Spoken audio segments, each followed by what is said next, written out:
So for those who are watching this rerun stream here, I had a slight whoopsie earlier. So now it's a lot better. We can see, and it's just like them olden days. So let me refresh. But anyways, to fill up the dead air, of course, as I was saying on the other stream, I think this is my first stream in several months. To put it lightly, I think this is my first stream since I don't know, maybe November. No.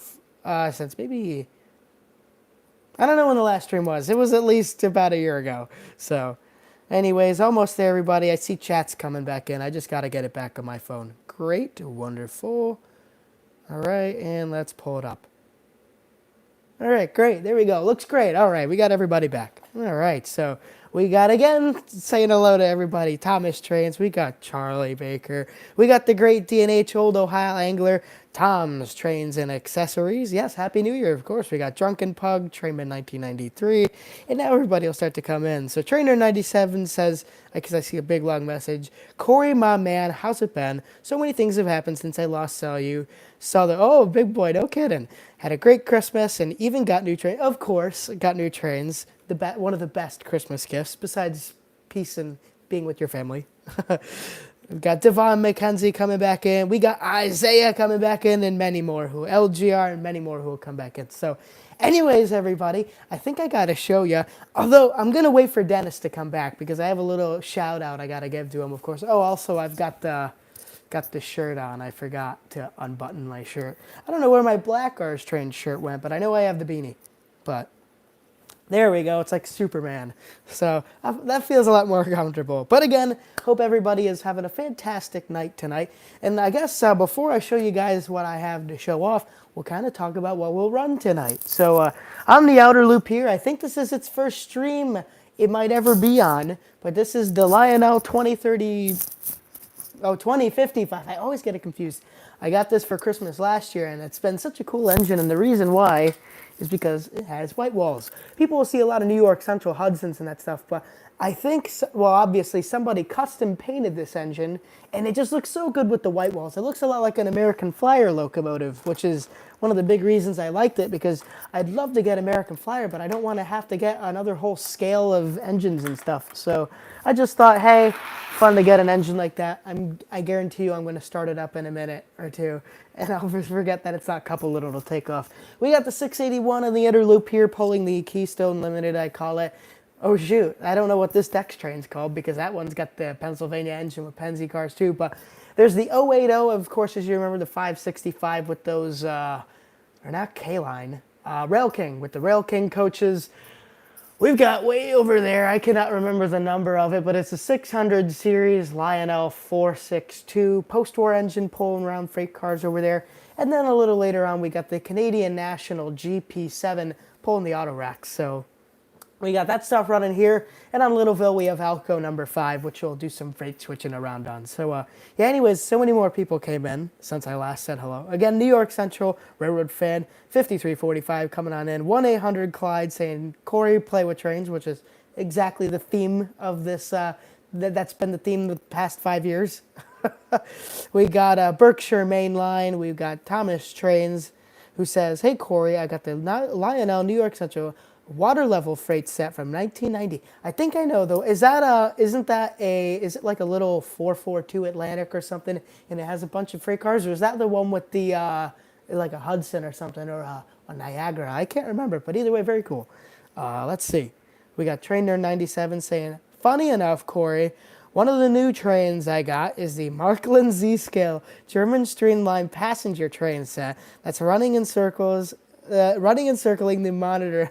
That's pretty cool. You know, you don't hear too much Markland in our side of the train world. You know, everyone's, Atlas America, or I don't know, not much international stuff. So very cool. That's very neat.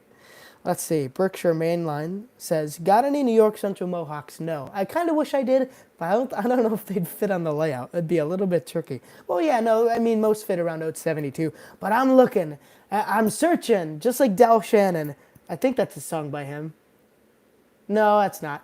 But anyway, no, yeah, I think it is. I don't know. Anyways, everybody knows the famous Lionel 700E slash the 773, the scale Hudson. Well, those go for a lot of money, and I don't want to spend money on that much of a collector item trade. So I've got my eyes peeled for either a MPC era and or Williams by Bachman O-scale, or well, yeah, it's technically O-scale Hudson. I love him so much, but I want conventional because command control for O-gauge doesn't work too well for me. So I've got my eyes peeled on that.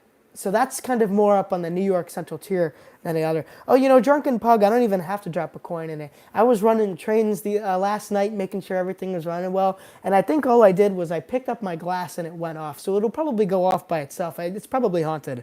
And of course, we've got not only got the haunted Coin Bank 681, and we've also got our friend Bob up there as well, joining us 5 years since almost since the beginning of the Sunday Runday.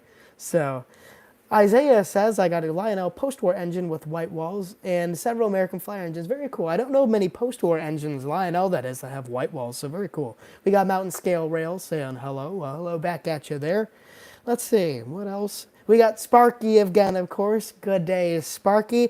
I'm sure, well, I was about to say, I'm sure you'll be going to the Amherst Train Show. I'm going to look at trying to go just for Saturday, keep my streak going. I don't know how long I've been going, but I know it's almost probably maybe like my 8th show or something, 7th, 8th show, somewhere around there. So got to keep the streak going. So I'll try to go on Saturday, of course.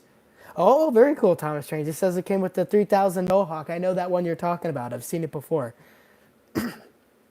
LGR wants a Gevo or an Ace. Well, I have the poor CSX Mac down over there in the out-of-service pile, so I got to get that thing going. But I'd actually like an Ace more or Gevo in HO scale than O, because I'd have the opportunity to run around more. We got Rose Jewel Railroad checking in. Hello, hello.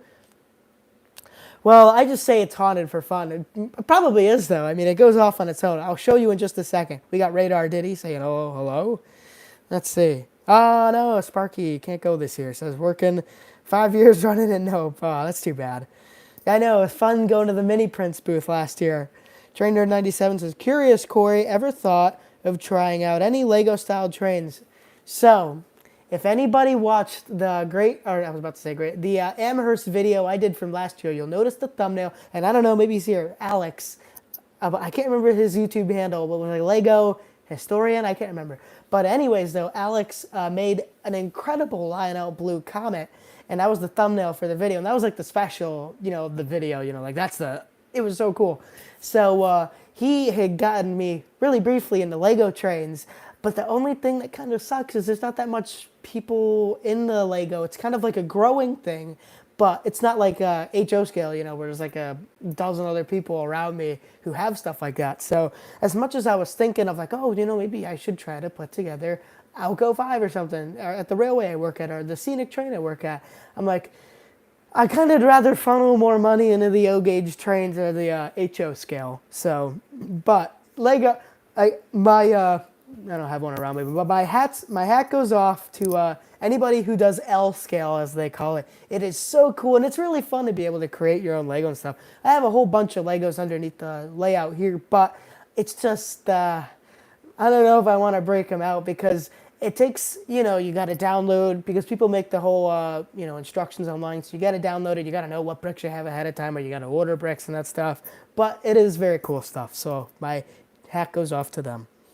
So let's see. Mountain Scale Rail says, people say post-war Lionel Scouts are trash because of the plastic motor case, but when I bought a junk lot that had a Lionel Scout, it was the first one to work, and it's been my favorite ever since. And we got Brandon Green saying it, hello. So, yeah, you're right about that Mountain Scale. Well, I mean, the big metal post-war ones work well too, but my friend Jamie, who was over last week, I think it was, I can't remember if it was his father or his grandfather's Scout engine, but it was probably one from the late 60s, somewhere around there.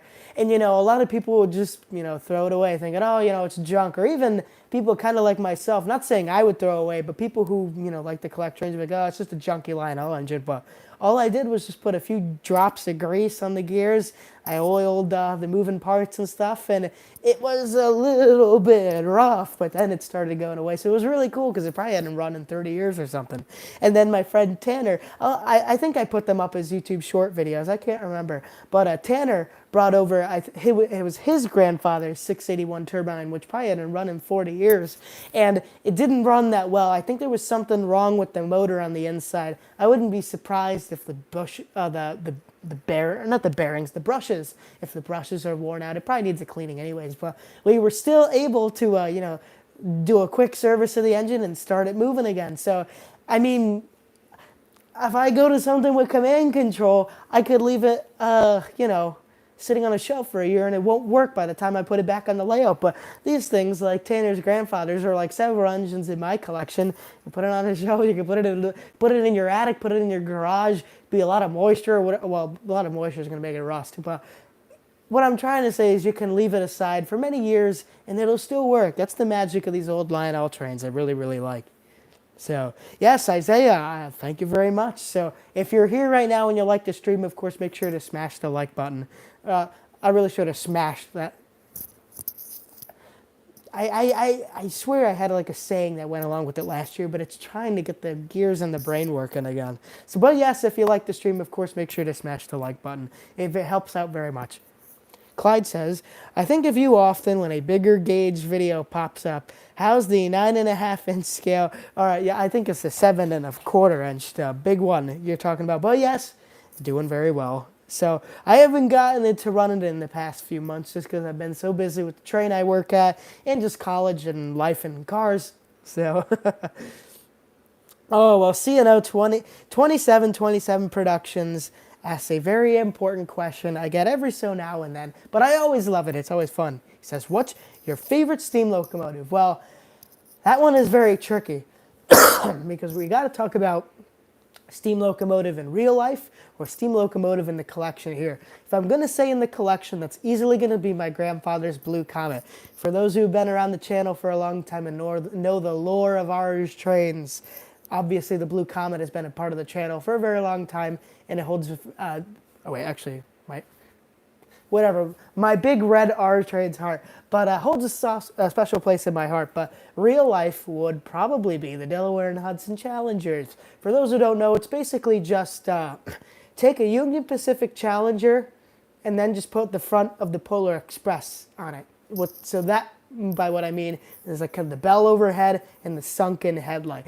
And white walls around the wheels. And that's basically what they look like. And the tender's a bit different, but yeah, that's what they look like. I love those D&H Challengers so much. They're so cool. And any Atlantic, the 442 with the giant drive wheels. Those things are so cool.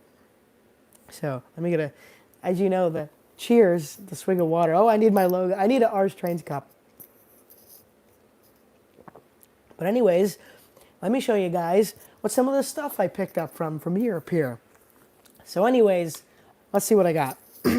So one of the places we visited, and if anybody ever gets the opportunity to go overseas, to go to England and visit any of the railways, I highly recommend the North Yorkshire Moors Scenic Railway. They are super, super cool. I know to a lot of us here, it's not going to sound like much, but I think they're around 40 miles long, somewhere around there. And I know a lot of people are like, my scenic railroad's 126, but they're one of the longer railways, scenic railways in the United Kingdom. And oh my goodness, they're a 10 out of 10 operation. They're like Durango, Silverton, or Strasbourg of over there, but with a really long route. So this is just one of the brochures I picked up. I picked up a lot of stuff while I was there, but they are just such a cool scenic railway. And again, I have some YouTube shorts and stuff that I did. And man, me being a graphic designer, the quality of this paper is immaculate. I love it. So that's one thing there.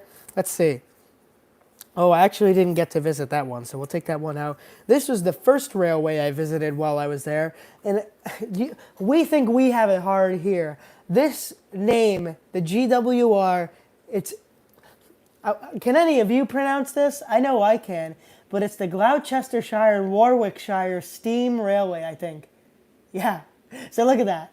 If you can see it in the name there, above the little letters, that's a long name. Oh my goodness.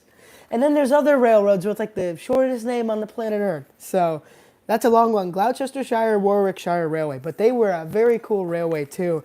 And what I love about these railways is that they are almost all steam.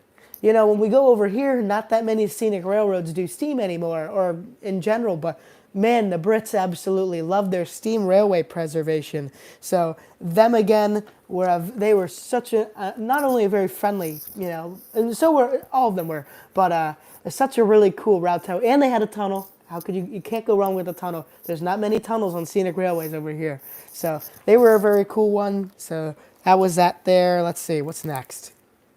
We got the Keighley and Worth Valley Railway. They were a fun one. I didn't get to ride them, but I did train chase, which is so funny being on the opposite side of the road. But they were another super cool one, very cool. They have stations what felt like every 3 miles or something. I think it was, I can't remember what line it used to be, maybe LNER or something. If there's any Thomas nuts here right now, they'd be like, oh my goodness, he said the thing. But we were freaking out over, but I think it was LNER if I remember that, or I can't remember the heritage of the line. Or was it Great Western? I don't know. No, it wasn't Great Western. Or was it? I can't remember. But anyways, though, or was it? Okay, we'll put it aside. But it was probably like an old commuter line, I'd say, kind of like what we have now with the New Jersey Transit, where there's or just lines in general, where there was station, station, station, station. So the train would stop very frequently, and I think their line was maybe only 5-6 miles long or something like that. And oh look, Mom, they've also got a track map too.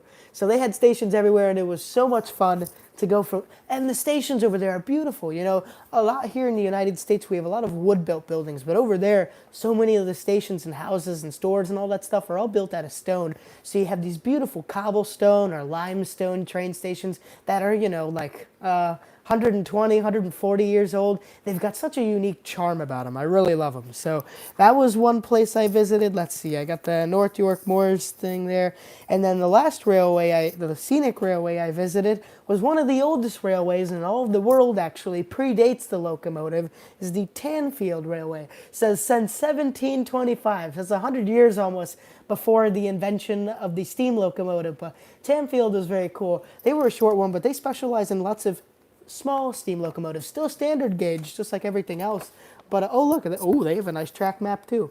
Dang it, Mom, where was this stuff? I was designing a track map for the railway I work at, but they have lots of small, like shunt or switcher type, or I guess industrial type engines there. But when I went, they were doing a World War II day, which was so much fun. So all the reenactors and stuff were like, you know, dressed up as United States troops and stuff, but they were all from like, you know, Lower Scotland, Northern England, so it was so funny to see GIs talking like this or something. So it was a lot of fun. And then I'd picked up this nice little postcard too, and a bunch of other stuff.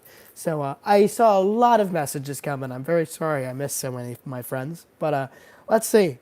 Trainman says, I didn't know DNH had challengers. Indeed they did. I can't remember how many they had. Let's see. Dennis is back. Oh, well, good. Dennis, I have a little shout out I have to do in just a sec once I get caught up with chat. Thomas says, Korg, I have my Mohawk running on 036 curves. Wow, that's impressive. That's sharp for that. Yeah, oh, Gavin. Mountain Scout Rail says, I believe I'm having a new locomotive coming in tomorrow. It's a Southern Pacific Daylight colors on the Vanderbilt. That's very cool. I always love the Daylight. I would love to find that thing in O-scale. Let's see. Just out of curious, can we... Oh, Berkshire Mainline, you mean the setup? This is pretty much it. I'm just on the tripod here, and I got my iPad, and all the stuff I wanted to show off was on a stool. Oh my goodness, Dad, you're right. Wow. Oh, okay, Dad, maybe we should go back. Yeah, he's right. 300th. Wow. 300 years of trains, baby. That's pretty cool. Great DNH says, is the SCNH looking for any work? I've been thinking about approaching you guys at the booth at the Springfield show. You'll have to, I know my boss, Hal, will be there, but several of the people who work at the railway will be at the booth, and definitely talk with them about that. I'm sure we'd be looking for any help and stuff. Let's see. Dennis says, just so your brain doesn't keep spinning in the background. Yeah, thank you. Let's see. CNO says, did you ever see an F40? At a museum, yes, but never in mainline service. Although I kind of have some facial here, I'm not that old. Let's see. All right. So, yeah, thank you, Jeremy. So, anyways, I got to do a quick shout out to my boy in the chat, N Scale Train Boy, Dennis. Dennis, I can't, I don't know how long I've known you for, but at least several years now by this point. And Dennis, in the past few years, has really picked up weathering again. So, although, excuse me, he's not like, a big public business or anything, I gotta show you some of the amazing work he does. So, anyways, what I will first show is this. He's never touched this car, but this is an example of what the car I'm about to show would have looked like before. This is a not prototypical D&H box car. Somebody had custom did this, and this is an example of what a plasticky looking. Actually, Dennis, I think we met in 2021 at the Great Train Extravaganza when I was showing Littleville, I think, if not earlier. But anyways, though, this is an example of a plasticky boxcar, right? It's got your simple, very bright yellow, not that real, or well, I mean, it's realistic, but it doesn't look like a dirty boxcar and all. So Dennis had gotten really good at weathering, and I think he had started doing streams on YouTube. Yeah, oh yeah, I know you were doing streams on YouTube. Occasionally, Dennis will do weathering streams and all, and operating streams. But I saw that, oh, he'd do streams where he'd weather the car. It's kind of like watching Bob Ross, right? So, he'd have the peaceful music on in the background while he was weathering with the live chat. So big shout out to Dennis, and go subscribe to him now, because if he starts doing those streams again, you guys would love it. It's so cool. But anyways, though, he would turn cars that would look kind of like this into stuff like this. If that doesn't blow your mind, I don't know what does. This is a basic before and after. So this car used to be like this. It had very bright colors. It didn't look realistic at all. So this car here had the D&H patch on it, which you'll see right there. It's an ex-Redding car. So, and I think I saw Nathan DeLay come in. So of course you'll like the Redding, Nathan. Thank you for swinging in. But anyways, though, I was like, this car here, I've always wanted it to look dirty. By the time the D&H would have patched it, it would have been pretty rough. So he was able to find, and Dennis has done several other cars for me. Actually, he's got one project in the works I'll get onto in just a second. But this car here, I was like, okay, I want, and he also did the underneath too. So you can see, he did the wheels nice and rusty, did the trucks, did the back spit there, and even did the roof too. I mean, look at that. It's amazing. But cars like these, I was like, the O scale layout, I'm not trying to have realistic cars and stuff like that, but Littleville, I want it to look as realistic from like the 70s as kind of any era, but 70s as it could. So Dennis, N-Scale Train Boy right there with the little engine in the, I don't know what line that is. It looks like New Central Railroad in New Jersey.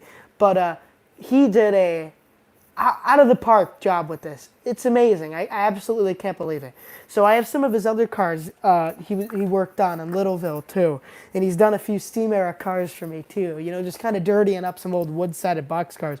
So huge shout out to Dennis, N-Scale Train Boy. Make sure you check him out. And I know Dennis, it's pretty tricky now, but if you ever find time to do a stream again, like a weathering stream and stuff, go check out his channel. It's so much fun to watch him turn kind of boring plasticky cars like this into absolute works of art like this. So anyways, Dennis has an important project right now that he's just about done with, and I can't wait to pick it up from him at the GTE. But for those who know, I work at the Saratoga, Corinth, and Hudson Railway, which is a scenic railway located just about 20 minutes northwest of Saratoga Springs, New York. If you don't know where Saratoga Springs, New York, perhaps you know where Albany, New York is, the capital of New York State. So it's probably about an hour north of Albany, give or take, and it's in a town called Corinth, New York. So anyways, we started in May of 2022, and I've always been working, actually I have my whole little setup over there, as a passenger conductor at the railway over there. So anyways, over the past few years, really actually about a year or two,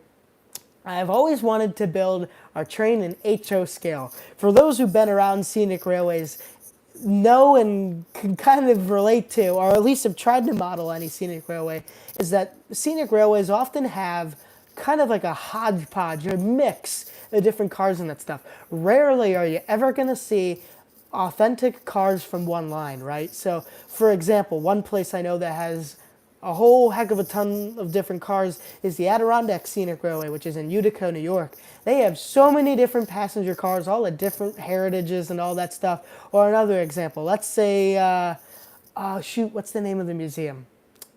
I can't remember, but it's IRM, Illinois Railway Museum. They have so many different stuff from all different makes and backgrounds and stuff. So obviously, stuff like that they might not have made in model form. So let's say you're looking for a flat car, right? But this flat car, no one's really made in HO scale or something. So you kind of have to kit bash and all. So our cars have all different backgrounds and that stuff. So it's kind of taken me a little while to put the whole thing together. But I'm trying to assemble the train as it was in our first year of operation. Now we've got, let's see, we got two Delaware and Hudson RS3s, which are amazing. I love them to death. So we got those things. We got Alco number 5, which is an S1. We've got D&H 3021, which is an Alco S2. There's Buttercup, the Alco RS1, which is on the Battenkill Railroad. We've got so many different passenger cars, maintenance of way equipment, high rail trucks, so much stuff since our opening year when we just had a few cars and that was really it. So I'm trying to do the train as it was the opening year, and Dennis right now has 2 cars from our 5-car consist at his place, which he's just about done with. Actually, let me see if I can try to show you a picture. So Dennis has got the Pullman, which is the car in the back of our train, and then he also has the open air car, which is the car that was originally right next to the front of the locomotive. So anyways, let me show you it here. So what Dennis did to this car, our Pullman it's a ex-Illinois Central, and I didn't originally have it, but at some point somebody painted it a silver roof with, the green Pullman side. Actually, no, it was silver roof with blue sides, and then when we got it, we're like, oh no, we want it in that classic Pullman green. So we repainted it Pullman green, but we kind of kept the silver roof. So let me see if I can show you a picture of our car. Here you go. So this is what our Pullman looks like right there. So this is at the end of our Christmas season. This was our Candy Cane Express trains we were doing. Record year this year, most passengers ever, I think. Oh yeah, absolutely. I'm not going to say the official number yet, but we surpassed, I think opening year was maybe about 12,000 people.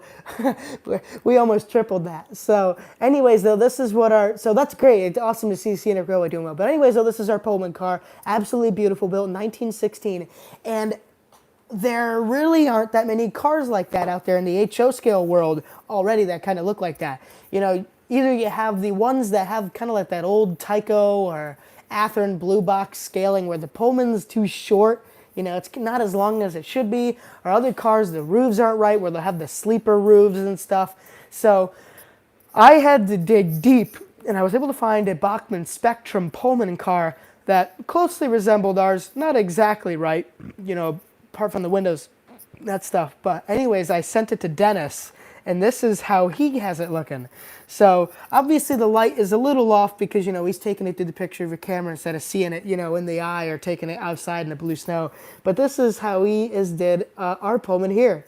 So he did a very light dusting underneath because our Pullman's got a little bit of wear on it. Or, well, not wear, I should say, but just mileage, since we first opened. So he's got a little bit of that stuff down there, and then he's got the silver roof. So let me see if I can, and then this is what the back looks like there. So we got so then let me show you. So as you can see, I am so happy how it came out. All it needs is the little marker lights in the back, and then it is just about 99% there. Oh, thank you. Okay. Oh, I thought you said you were already there, but yeah. The last thing I had Dennis doing was just painting those stairs silver. But yeah, this is what it looks like. It's so cool. I'm really happy how it came out. So it looks just like our big Pullman. So all I'll need to do when I get it back from Dennis is I got to put those marker lights on it. I can't put light up ones because that is way outside of my skill set. But just got to put up marker lights, which I was able to find.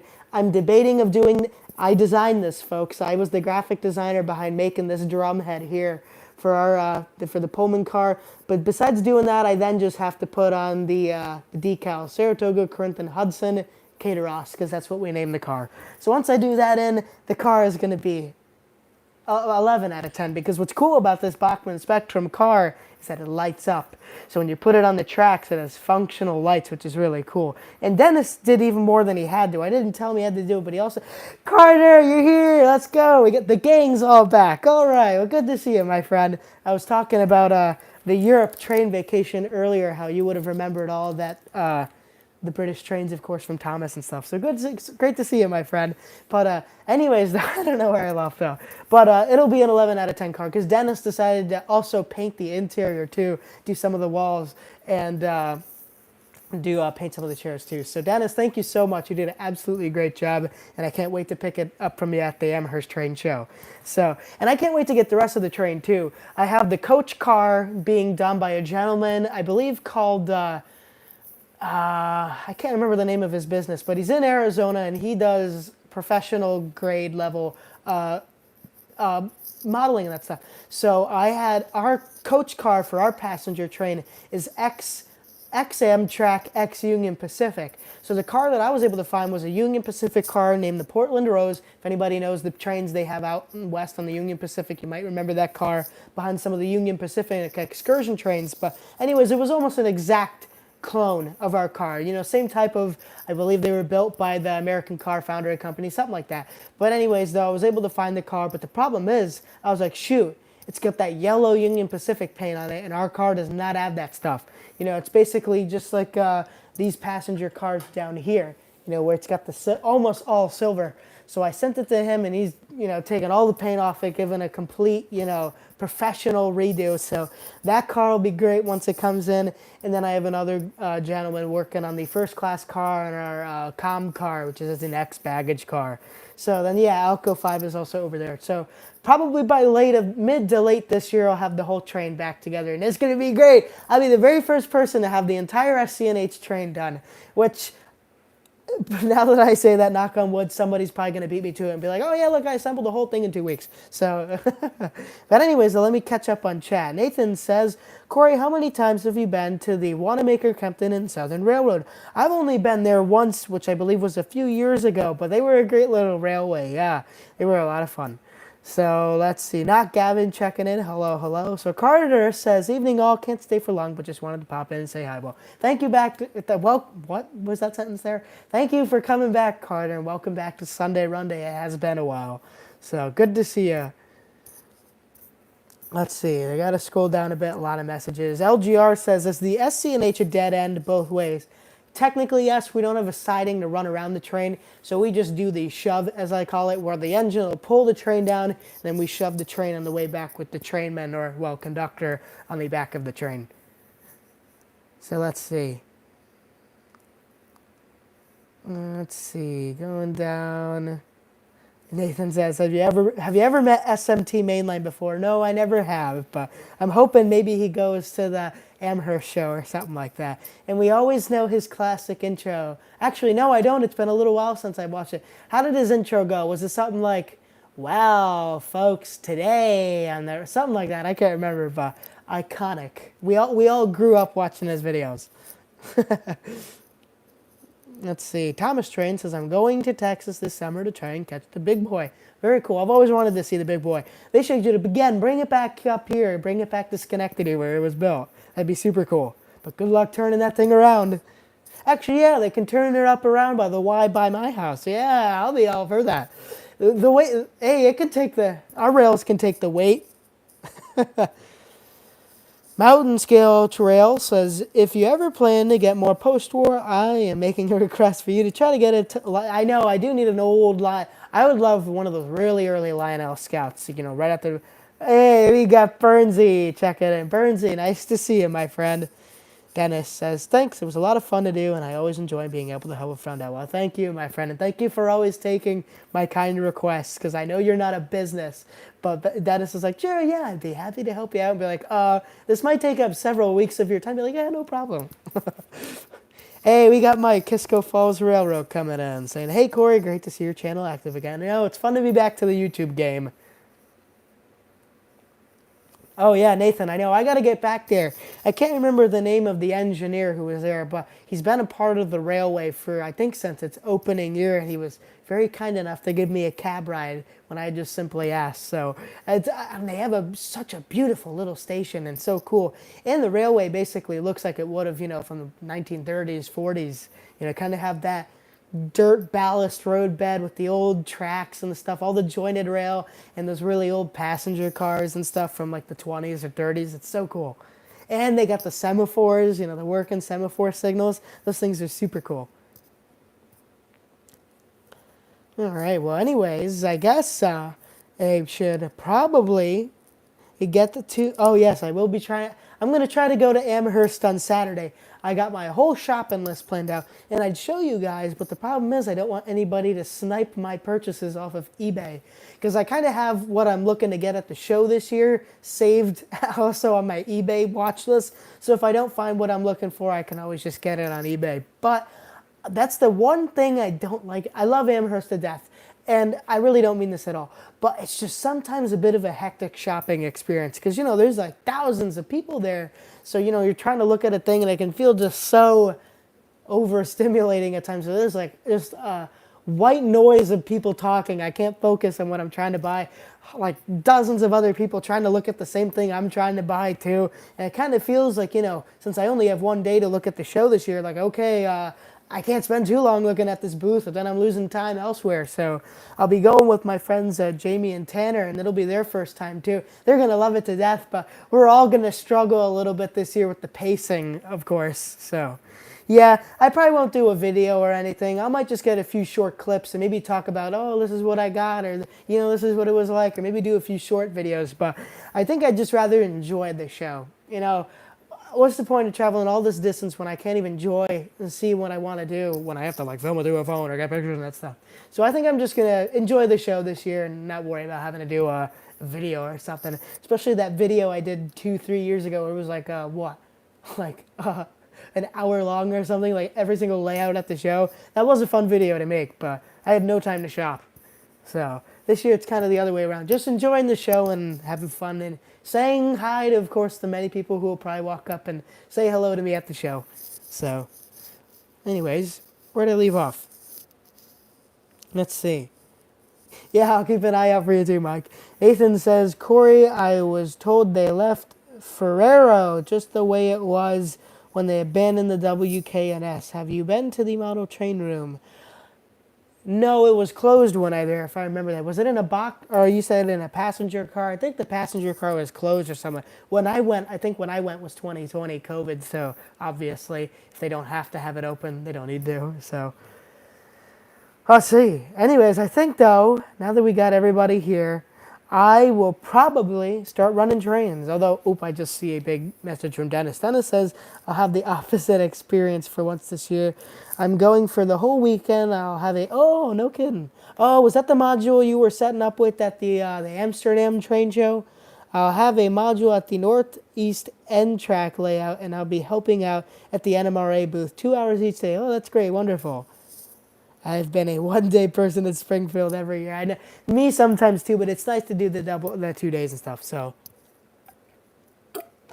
anyways, I guess we'll start running the trains here. So again, for anybody checking in and stuff, we got the 2055 on the outer loop, 681 up there, 565 080 over there. Can't remember the name of it, but it's a 600 series Lionel locomotive. Well, actually, I can't remember. And then we got the Canadian National over there. So, yeah, anyways, I will try to get the trains moving. All right. Oh, I was right. I did forget that I didn't couple it up. that would have been funny. Come on. All right. I'll try to keep this other butt in here, too.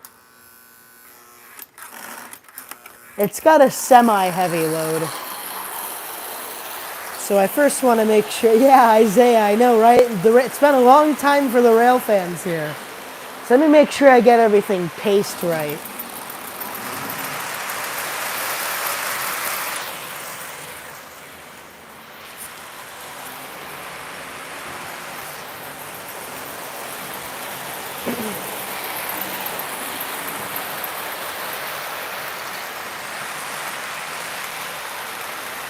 A little more speed. That's doing good.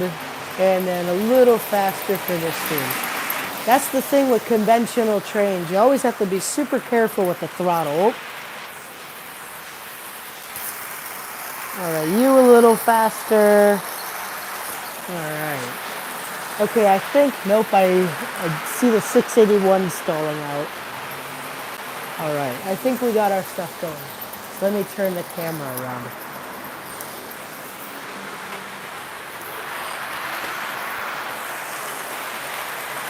And what's nice is I've got a tripod to do this on. So bear with me here, folks. I just got to center it.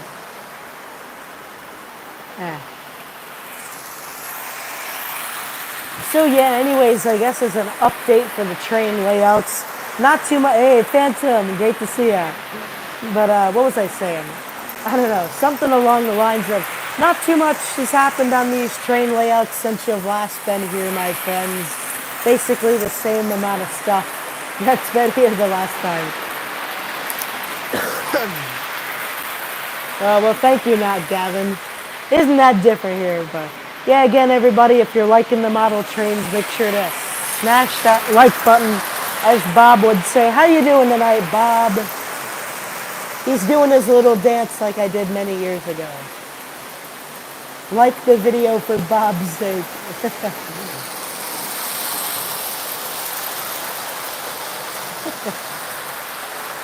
New York Central fan says, I've witnessed a few CSX Heritage units go by, but only one I can. Oh yeah, I know, they go by all the time over here.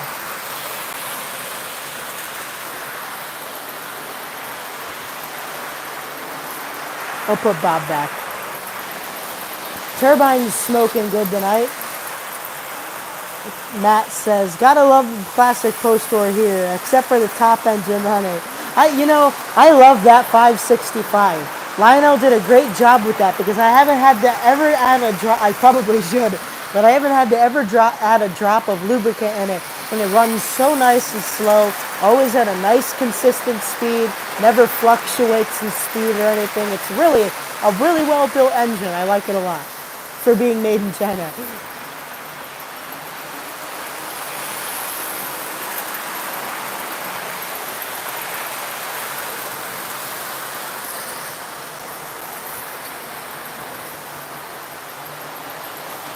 And of course, a classic scene. Yeah, that's pretty typical for my train experience. Phantom says, seems like every time you're doing a stream, I'm doing something completely different than the last one. I'm like the cousin you see every year. Right.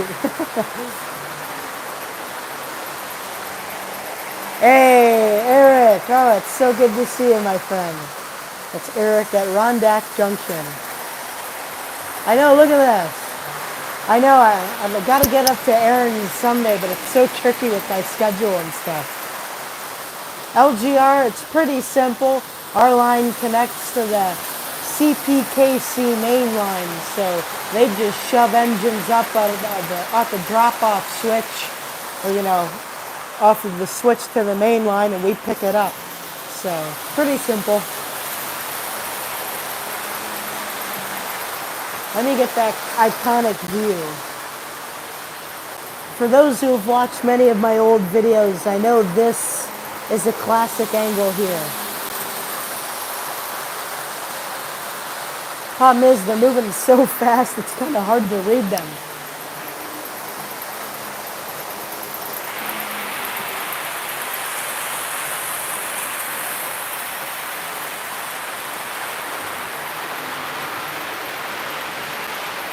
Oh yeah, you bet, Drunken Pug. I was just thinking about that.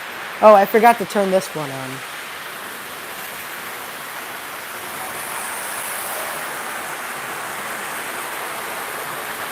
That's the problem. It accelerates and speeds so fast. Oh, this was a 1600 series. All right.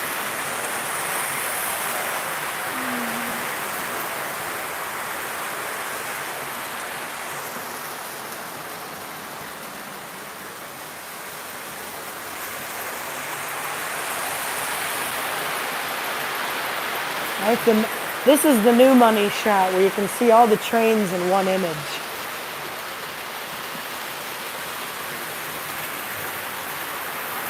There you go, Isaiah. Sing it loud and proud. You know what I will do next week? Isaiah, I know you were there for the GFW stream. If anybody does a super chat or a donation or anything next week, what I'll do is I'll bring my guitar down And any donations we get, I'll sing along to with my guitar.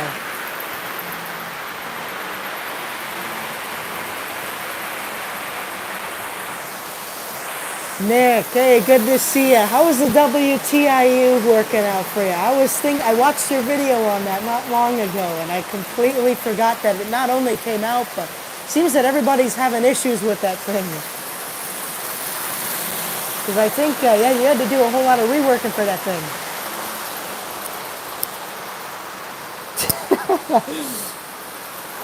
Yeah, for those who don't know, Nick I've known for a little while now, and he always had really nice, always has had very nice command control engines. He was like, oh, Corey, one day you got to get a command control system. So I got TMCC, then I didn't keep it for long. Now I regret getting rid of it because that really was my only way to run command control. So now MTH has released the WTIU, which is a way to run MTH and Lionel engines. But I swear I've seen a bunch of videos of people talking about not only how difficult it is to set up, but all the different problems that it might have and stuff. So I'm hoping either some update comes out or another version comes along in a month or two that might fix that issue, if you will.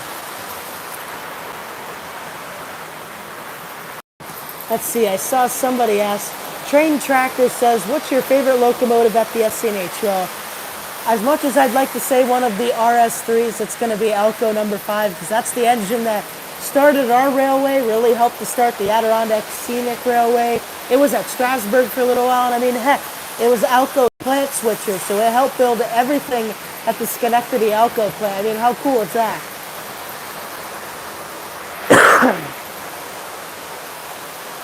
Yeah, I was about to say, probably that Department 56 snow or something like that. And I know, Dennis, we got to get you up to the SCNH one day.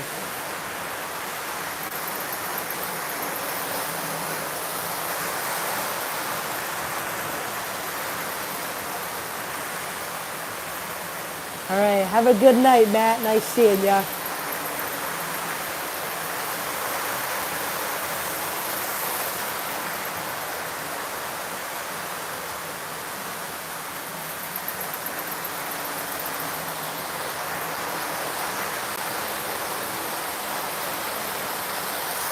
Oh yeah, Nick, if you ever get up to upstate New York, those RS3s sound amazing. You gotta check them out if you can.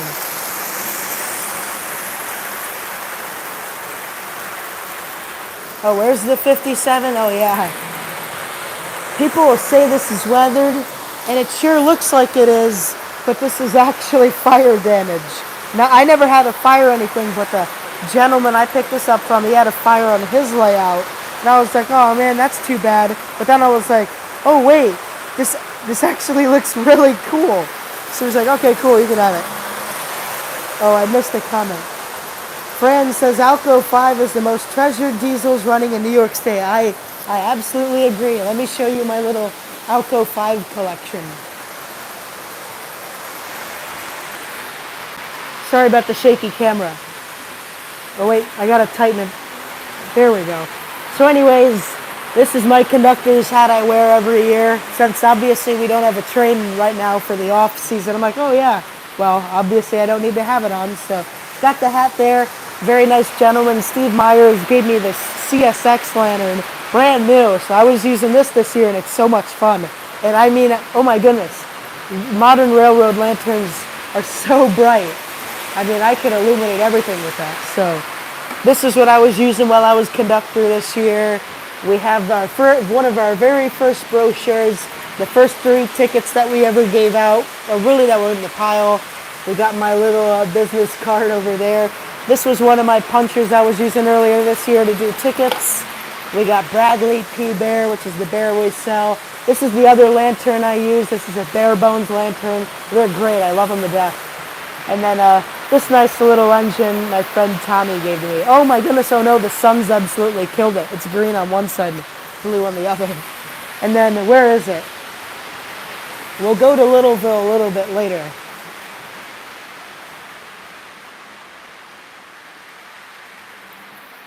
But then we have the Little Late Show scale Alco 5.2. So we'll get to that in a little bit.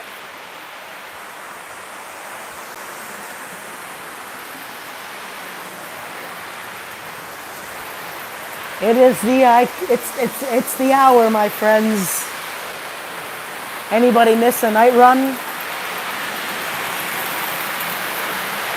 You're right, Isaiah. It's the D&H Empire. Oh, come on. My tripod won't work.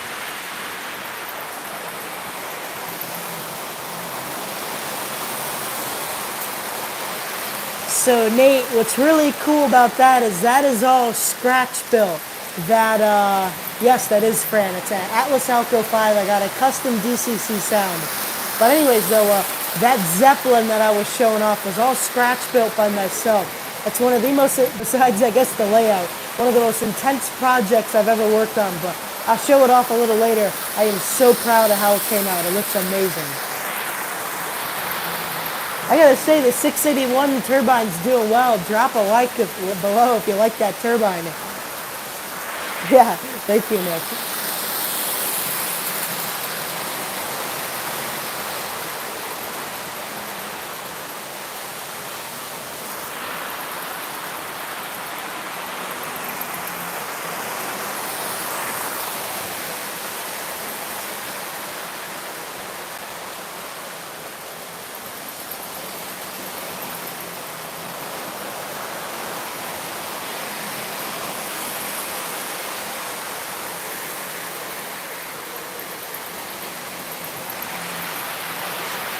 I realized I gotta turn that 1666 down. Look how fast it's going.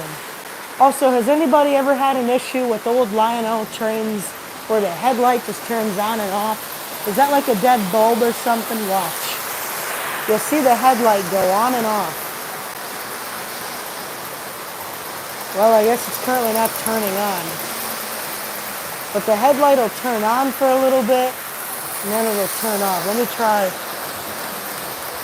I can't really get it to. It just flickers. It's like the Polar Express. See, look. It's on. Now it's off. I don't know quite how to remedy that issue. Oh well, it's not turning on at all now. Maybe it is just about dead.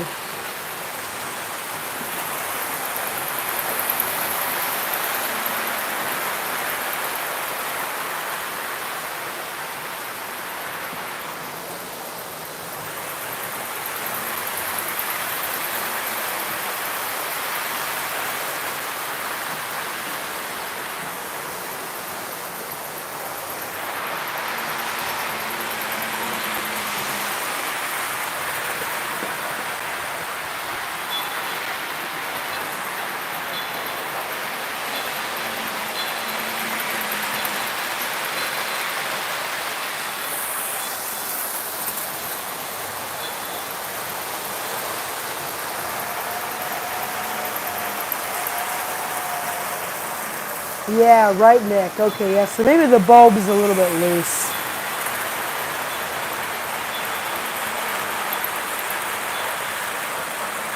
I gotta say, those Madison cars are just beautiful. Well, I really guess they're Pullman. Look at them. I mean, they're stunning. Yep, crossing. The problem is it's not stopping now. It's not.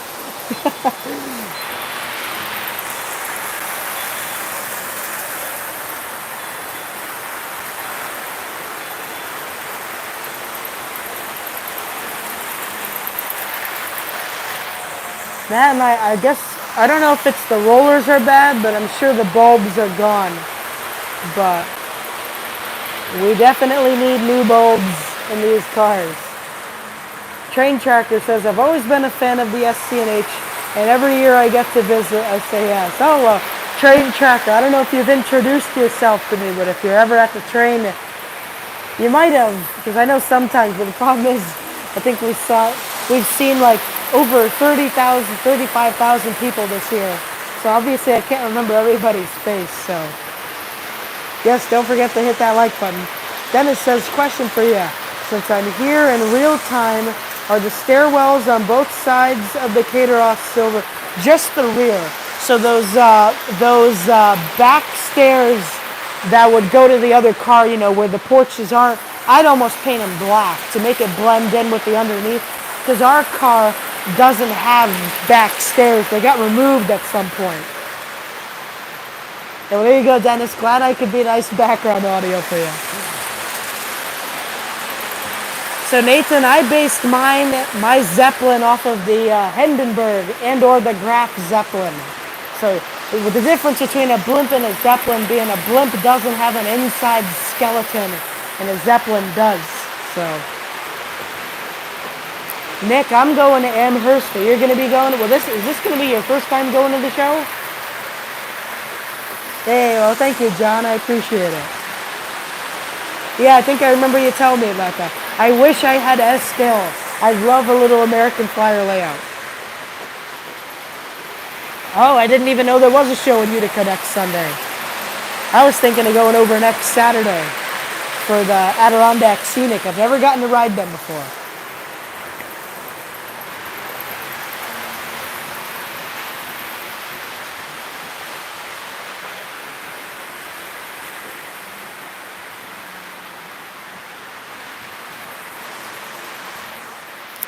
And then, of course, as Nathan was just talking about, here's the World Explorer. So this is probably about 4 feet. It's a wood reed interior, and the outside is paper. So it's very lightweight, but it is a rigid airship. It actually has a very strong skeleton. I spent maybe 27 hours putting this thing together. It is all hot glued on the inside. You can kind of see some of the skeleton there.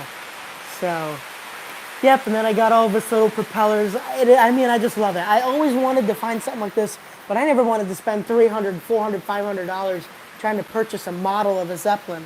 So I was like, oh, yeah.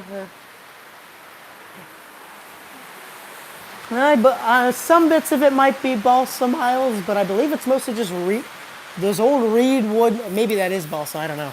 I know it's reed wood, on the inside and just spray painted construction paper on the outside.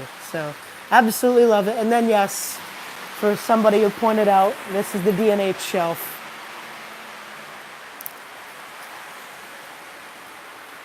Oh yeah, there you go. 4067 with its blueprint, promotional picture. CJK, you got a very good, not in the inside track, but this is basically it right here.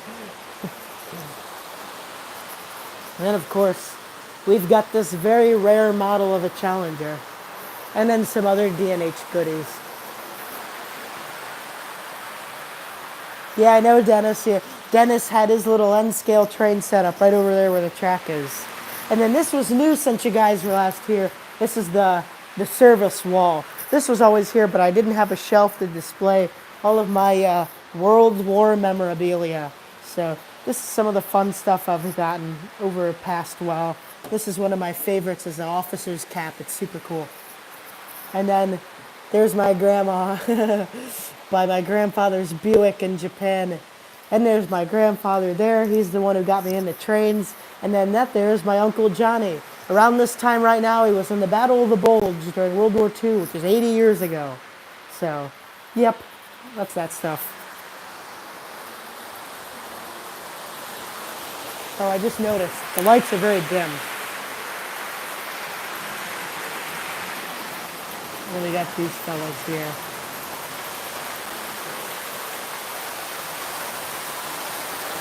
Yeah, I'd love a little switching layout.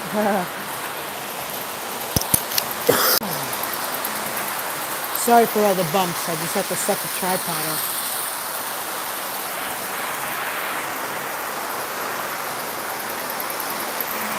Wow, no kidding, Nathan. That was pretty cool.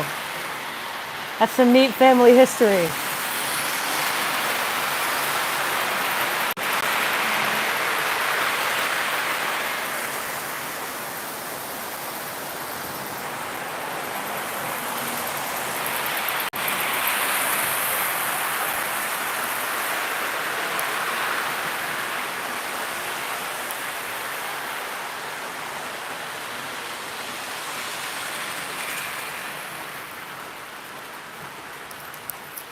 Oh yeah, right, the Q&A video I never got around to.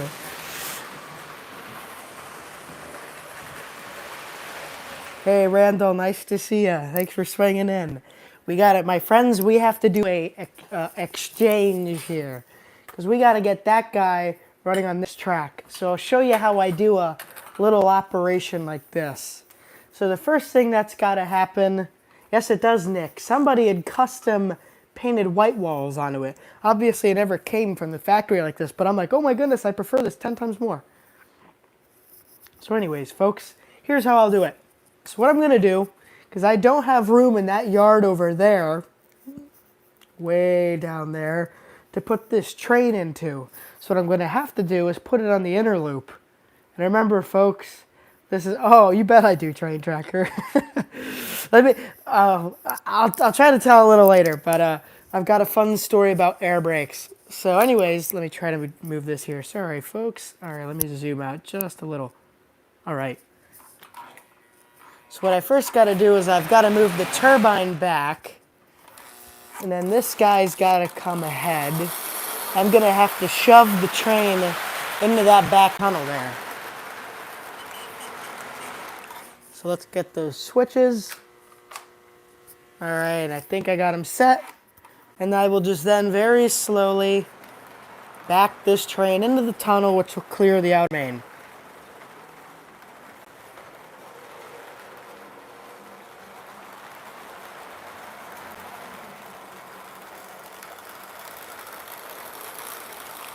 Almost there, nice and slow, nice and easy, doing great. Oh, I thought I saw it just about to jump there. Just about there. Great, good, good, good, good, go. And wonderful, awesome. And then I'll just flip that back. And now we've got our track ready. So let's bring out the other fella. Uh-oh, I forgot this one doesn't have a very good E-unit. Most memorable derailment. Oh my! Well, that's it. Okay, I'll be very quick with the story. If anybody goes back in time to my channel, I think it was 2021, before I went to the Strasburg Railroad or my great big train trip, whatever I called it, of 2021, I did a video about my Lionel 611, Norfolk Western 611. Well, anyways, what had happened was this. When I was shooting B-roll footage of the engine going around clockwise here, what had happened was this. On that engine, the coupler or the link between the tender and the engine kind of sat like this. So what would happen was every time it would go over a bump, or not every time, but it'd go over a rough switch, sometimes the engine would pop out and it would leave the rest of the train behind. So anyways, 611's coming around the bend, and right around that switch there, engine comes off, and it starts flying around the back end of the layout, and then as the camera is facing right at it, it nosedived right off, right in front of me, and it hit the floor. And I thought, it felt so slow, but it happened all in a quick second. I watched 611 dive off, and I was like, as I was watching it fall, I'm like, oh my goodness, there it goes. I just wrecked my grandfather's 611. And somehow, by the grace of the good Lord, it survived not once, but twice going off the layout in that exact spot. Because I put it back on, and it didn't have a single scratch. I don't know how. I literally do not know how. But yeah, right, I did reenact that one derailment where it went off the... Wasn't that in the 50s or something? When 611 did a nosedive off an embankment or something. But anyways, it went off the layout twice. I promise you folks, I take good care of my trains. But it went off twice there, and it somehow, I will show you right now, somehow it never got a single scratch.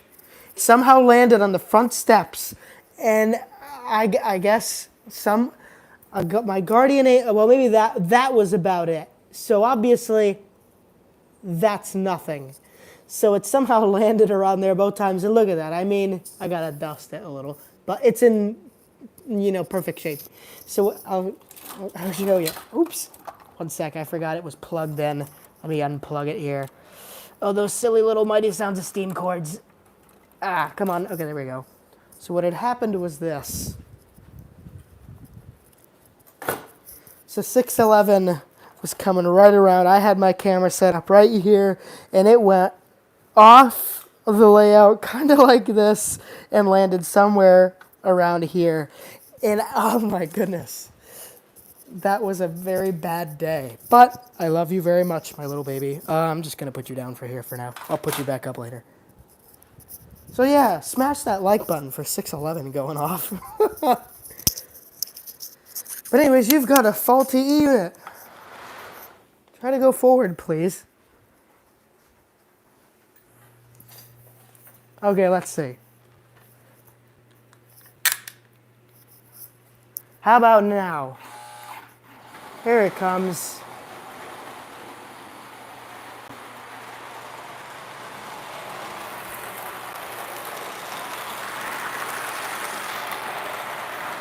Watch those auto racks wobble.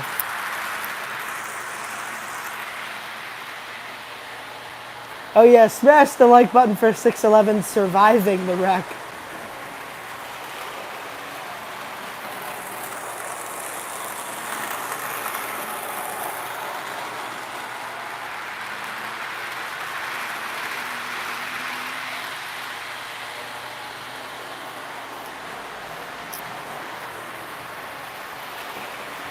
I wish I could pin Isaiah's comment, but yes, thank you very much.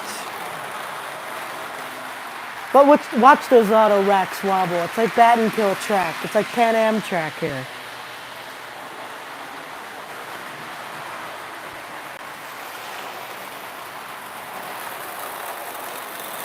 Look at him go. Oh my goodness, they're wobbling around so much. Those are Menards, so they're very lightweight. Good quality, but very lightweight. Yeah, I'd say CJK. That's not a test you want to try out. I tell you though, those old die-cast engines, people say MPC is mostly plastic crap, and some stuff is kind of true, but they built those die-cast engines strong.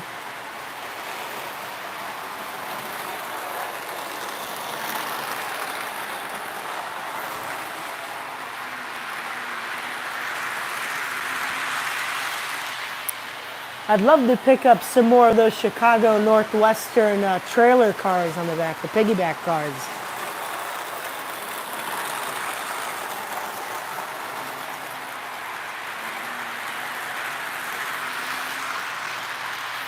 See, these little things are great. I love them. I love the Chicago Northwestern. Why doesn't anybody make anything about them? How come nobody has made a proper O scale and or HO scale 400?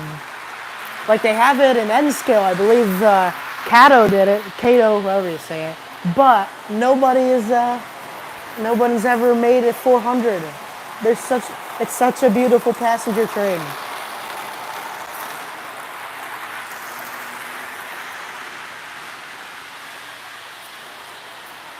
NYC says, I have a few MPC era diesels that have a faulty E unit. Yeah, and sometimes it's just them getting old, you know.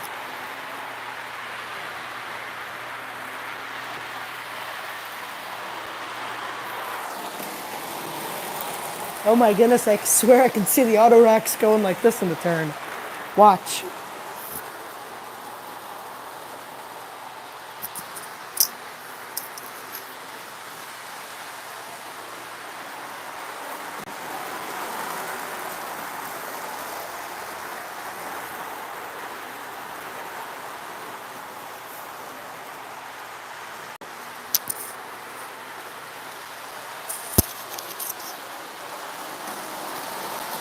Yeah, aren't the auto rocks tilting out? Are they really that top heavy? I can't really slow it down much.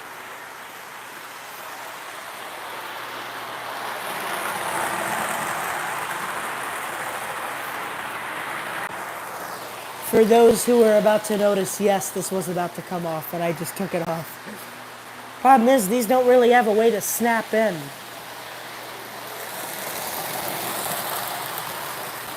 Oh my goodness, look, that one's about to come off too.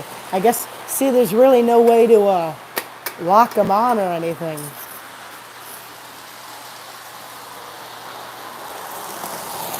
Ooh, that'll be cool. Very nice, Dennis.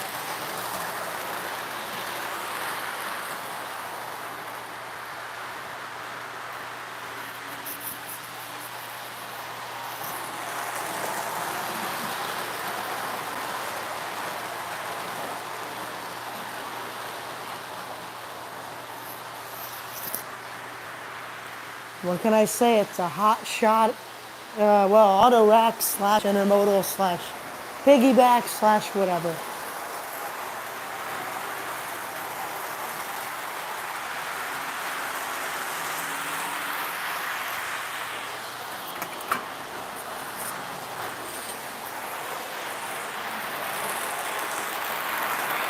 This isn't even full throttle. These MPC diesels are so fast. Oh, look.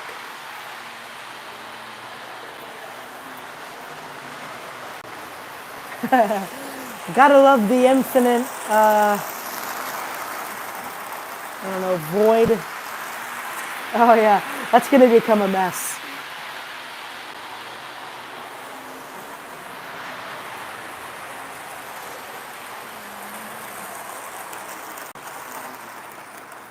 Yeah, that's what I was thinking, John. Maybe something like that. 'Cause I don't want to use a rubber band. I'll stop that little feller there.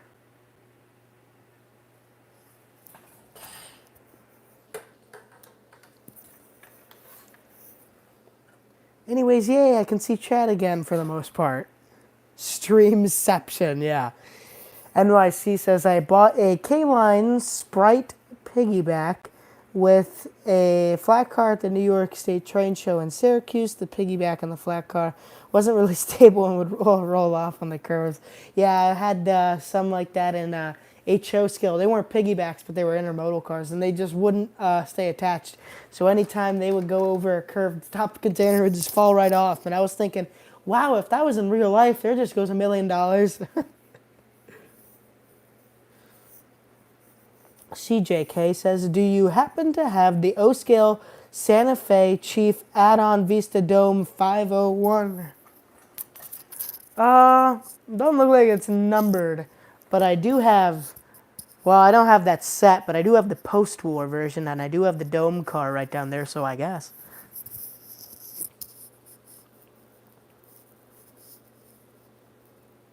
All right. Oh, great. Yeah. Nick, I can't miss you because last time I remember meeting you at Strasbourg, you were tall. So I will be able to pick you out from the crowd. But yeah, great. Hope to see you there. I need to be like Wally where I have some iced tea. All right. Well, anyways, I guess, well, we got everybody else here. I know people have been dying to see Littleville.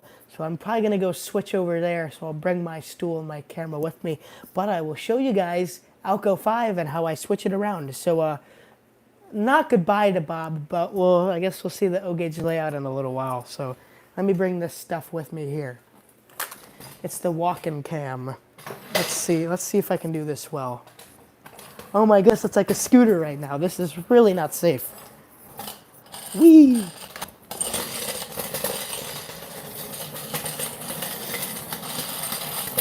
All right, we have arrived.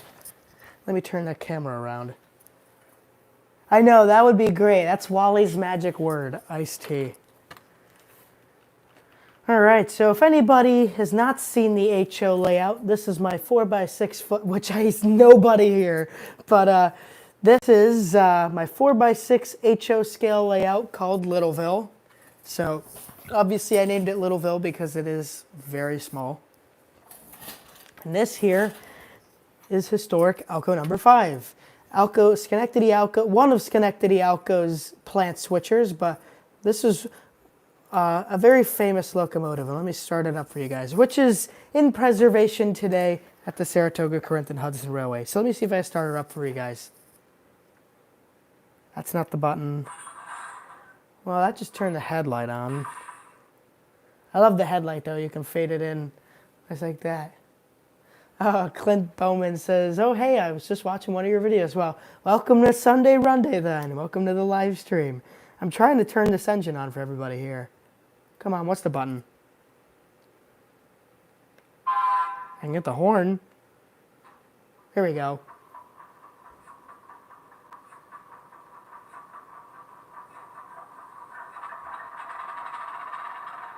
So usually, you know, when an Alco starts, you have your big plume of smoke, but since this is HO scale, that's kind of about as much as it gets. So anyways, folks, as you've noticed, We've got it. Man, I'm sorry for the shaky camera. It is on a tripod here. But anyways, as you've noticed, we've got stuff in the way. So we got to first clear our line so Alco 5 can get around. And we got to attach it up to these cars here and bring them on the main line. So let me first do this. Let me move this here. Great, I can now get a, oh, sorry. Okay, there. We're better, I promise. Let me spin that back over there. So let me line the switch. I gotta move the caboose, it rolled over it. And for those asking, this is not the correct bell and horn for Alco 5. So Clint, this is a 4x6 foot train layout, so great for small spaces. Although I would recommend doing a 4x8 just to give yourself that extra little bump.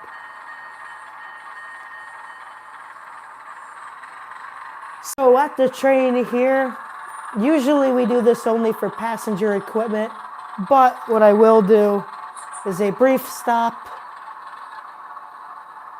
just to make sure in theory that, you know, the knuckles are aligned. And then now our trainman is gonna connect these two together. Let's see if I can get a good hitch. Technically I can't because it's not on a straight. Alco 5's on a bit of a curve. I kind of have to hold it. Bad hitch.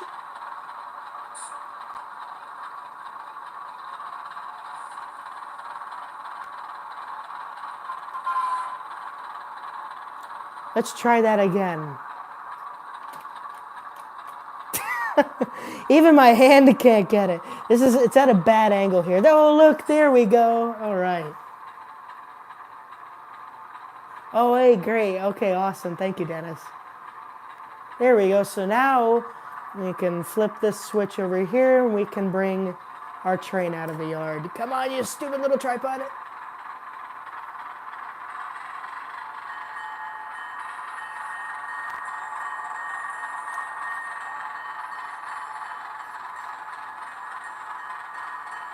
I know, CJK. That was the fun thing about designing it, was going above and beyond putting detail in. And this still isn't even that detailed compared to guys who have these really professional train layouts. Okay, I must have a handbrake on or something, because I hear just squealing anytime I go around a curve. See, listen to that. I don't know what button is the handbrake. I think it might be 7. All right, now we're gonna bring 5 back over here. And what I've next got to do, my friends, is I've got to drop the caboose over here, run the engine around, and then pick up our cars. F4.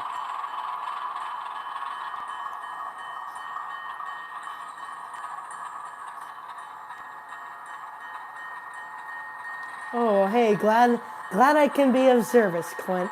I'd say if you're to get into any scale, I'd probably recommend HO, because it's the most common and it's the most realistic to where, well, N scale guys will start getting mad at me. But I find HO scales the most realistic in proportions, and you'll have the most stuff out there from manufacturers, different types of trains, different eras, all that stuff.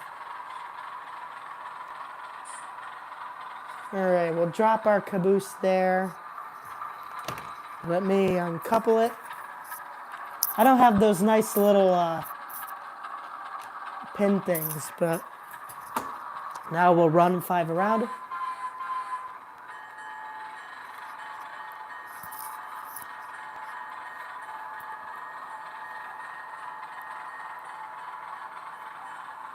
Now we gotta wait for it to come around back over here.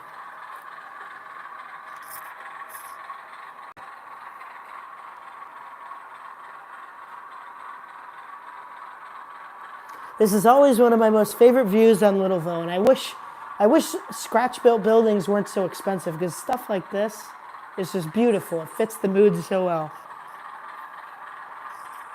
Wow, I guess I have 5 going really slow. Let me speed it up a little.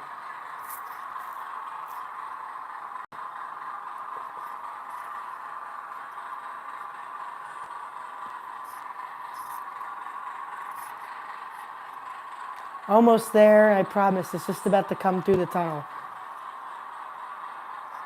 It's like the joys of waiting for a real train. Dennis says, honestly, either one is excellent nowadays. Oh yeah, HO or N scale. Yeah, N scale is great for saving space.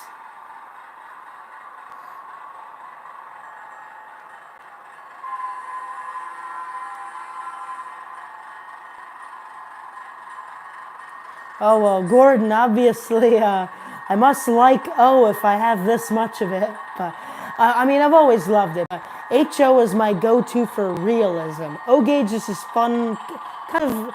I gotta be careful when I call it toys, because a lot of guys will be like, oh, but it's a great model train slash toy train, you know. But HO, I love so much too. Says CJK says, I am going to try 3D printing some of the buildings in eggshell white and then painting them. Yeah, that might work well. Clint says, yeah, I'm doing planner good. I have a smallish room and think 4x6 table will fit perfectly. I'd say absolutely it's a good start. If you're looking to do HO scale or N scale, it's a great table to start with. And my layout's a little bit untraditional because most 4x6 layouts, sorry, oh look, you can see the little bit of the tripod there, don't have double loop, but I did because I wanted to be able to run a lot of different stuff at once.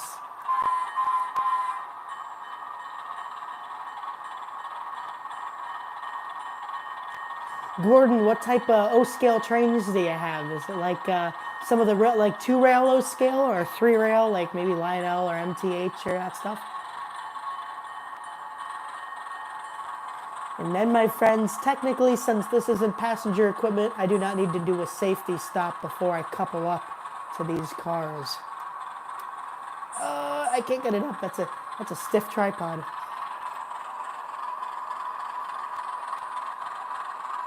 Almost there. And, oh, come on. Perfect. There we go. All right.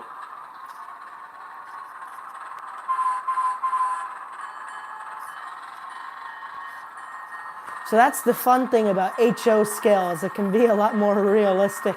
So, you know, when you're someone like me, when you've been around trains for a little while, it's so nice to kind of, I guess, employ what you do in real life into scale. Oh, I didn't get it. Here we go.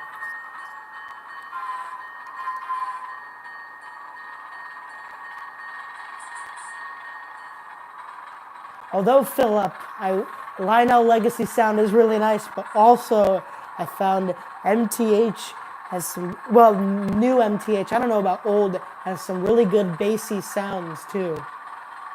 Yeah, exactly, Dennis. You get the simulate reality. All right, Dennis, some of your cars are coming up here you might recognize. So let's see. I've got a Reading box car in the back. I'll drop. I did. Well, we can have our differences, but my MTH engine I have, an Elco RS3, sounds absolutely amazing. So much better than the Lionel one I used to have.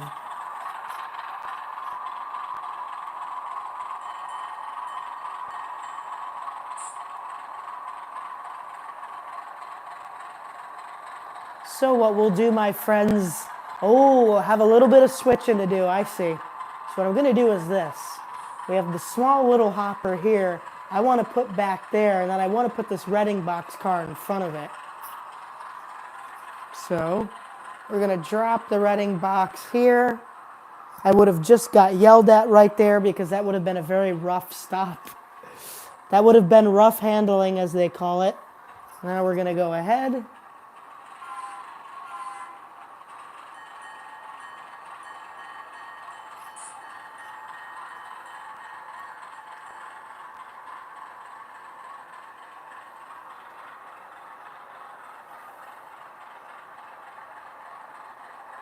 Gordon says, I run conventional O-scale. Nothing wrong with that. So do I. Got your videos on YouTube. Great. I'll have to check it out. And Clint says, I watched your video on Littleville. I love how compact it is. Was that the video I did when it used to sit flat against the wall? Because this way it's sticking out this way. The original way I had it, it was going this way. Is that the old Littleville?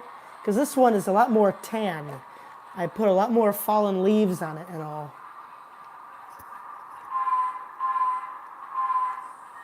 Oh yeah, I remember doing that video. I think that came out in 2021, so that'll be 5 years come this August. Oh, wait, no, 4 years. Ouch, still, that's a long time. Yep, so as they come back through, I'll try to show them. So this Lehigh Valley refrigerated box car and this Milwaukee 50-foot gondola, or not gondola, hopper, Dennis N-scale train boy did as well. I know, well, that'd be me when I started my channel 7, 8 years ago. Because to think of it like this, Sunday RUNDAY started in October 18th, 2020. So this October will be my 5-year anniversary, which I guess I'm happy about, yet I'm not happy about because now I feel old.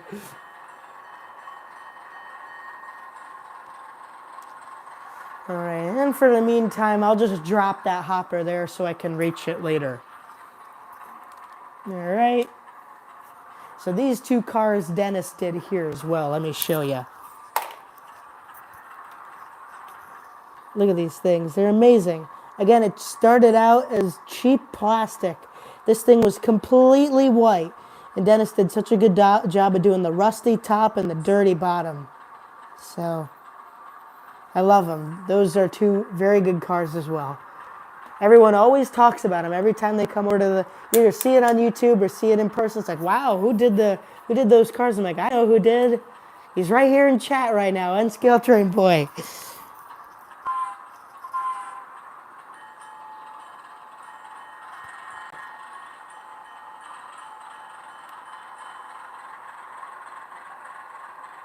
All right, we'll pull those ahead there. So yeah, just in case anybody hasn't come in, the reason I wanted these weathered, yeah, that's you, but was because these cars felt so unrealistic. You know, they're prototypical looking cars. You would have seen them in the 70s on the D&H, but you never see them that bright and clean. You know, by the time they were in the 70s, these cars had 15, 10 years of grime on them and all. So I was like, oh, well, how do I accurately show that? I'm like, oh, I know, get them weathered.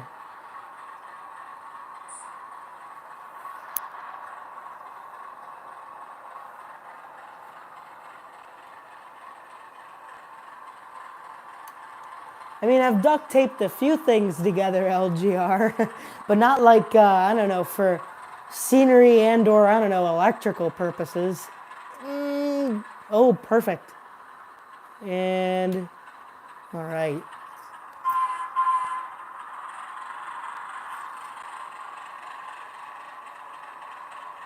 Oh, well, great D&H, technically late 70s and early 80s is very similar, as you know. So some of my engines got a lot of dirt on them. But I do wish more of my engines were weathered. Dennis, if you ever decide to pick up locomotive weathering, please let me know. Because I have some D&H Alcos which are just too clean.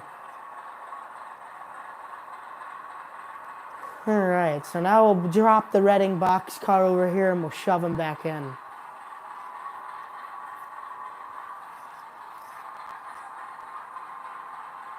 So that's the fun thing about Littleville. Although it's such a small layout, look how much time we've already spent here just doing simple little switching stuff.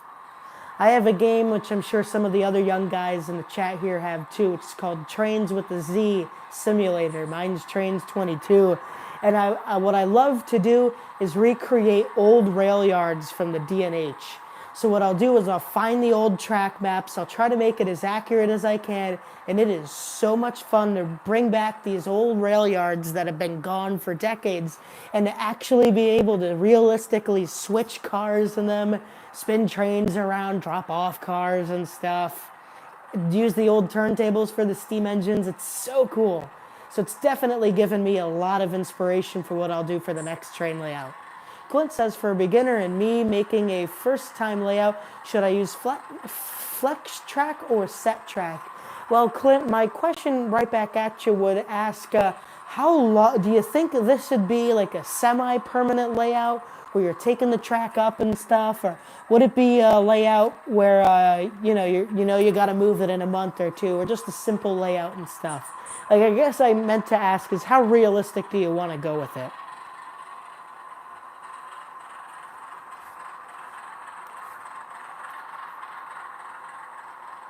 All right, welcome back, Mountain Scale Rails. We're on the other layout now, Littleville.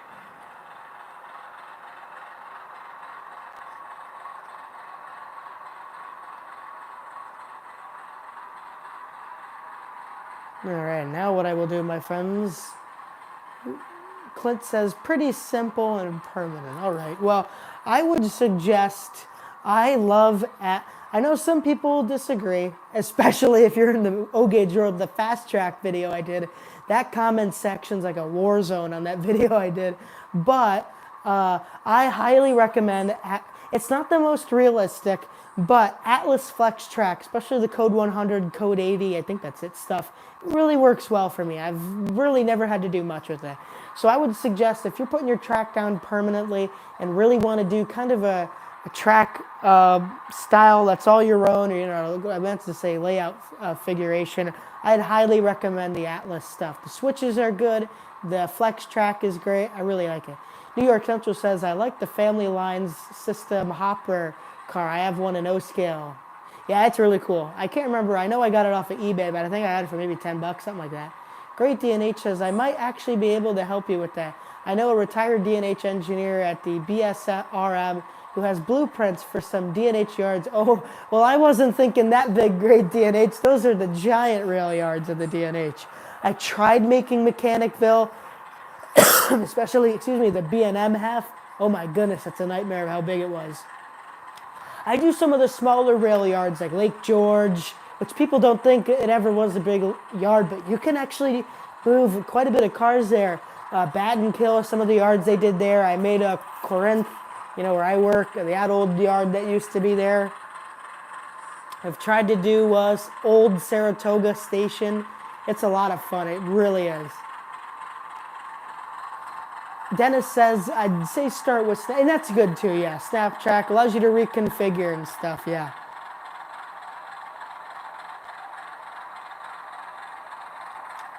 All right, let me try to shove this train out of the way. Come on.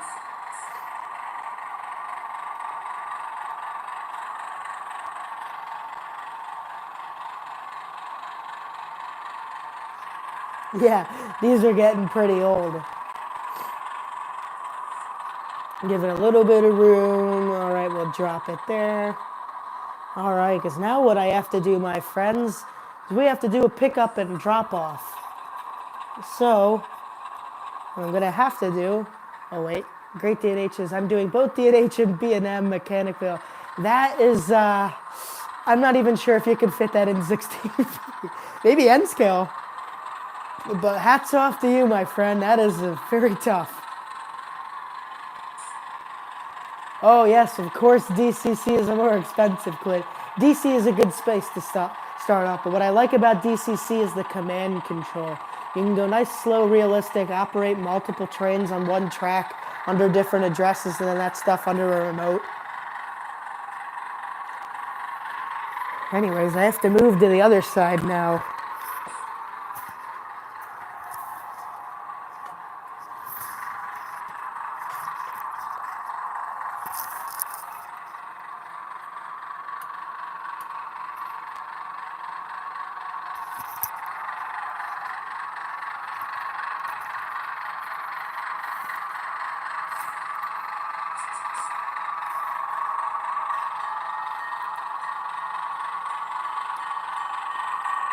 Oh, Isaiah, you know I want vintage American Fire. There's no doubt about it.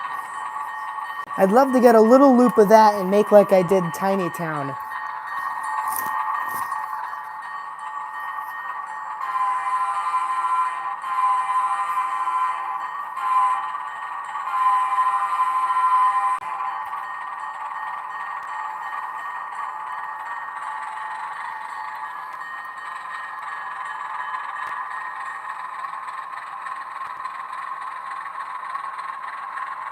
It's very peaceful switching.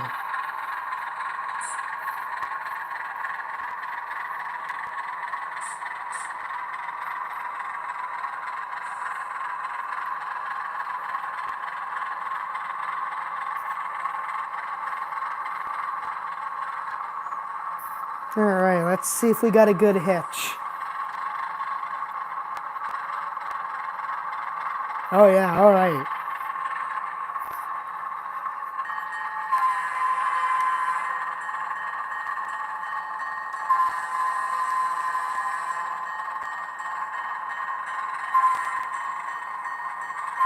I know, I agree, Dennis. It's a lot of fun.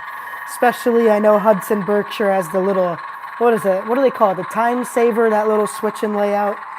I've seen it at the GTE a few times.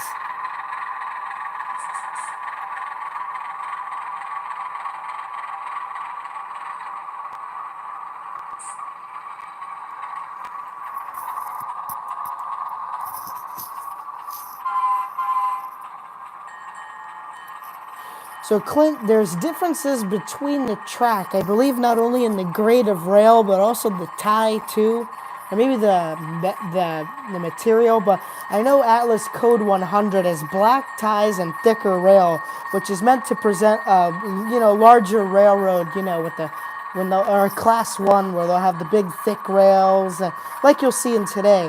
And I believe the class or the code 80 is what I should have used. Is more to represent short line railroads, older track, all that stuff. If somebody knows more, please enlighten us.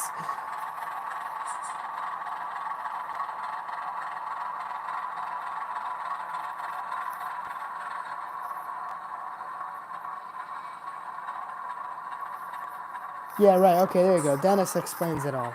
Thank you.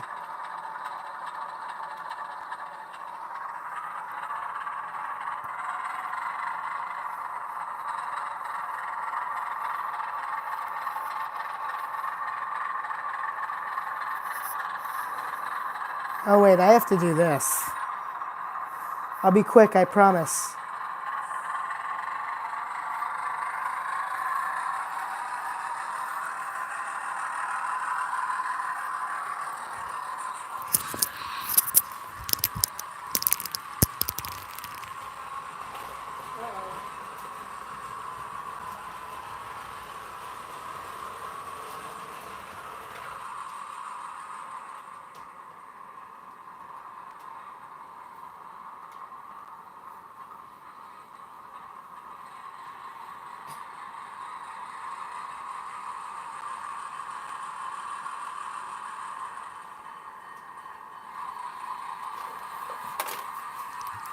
Sorry, folks, we had a near derailment there.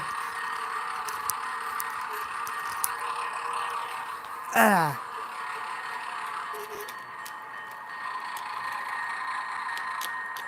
almost back.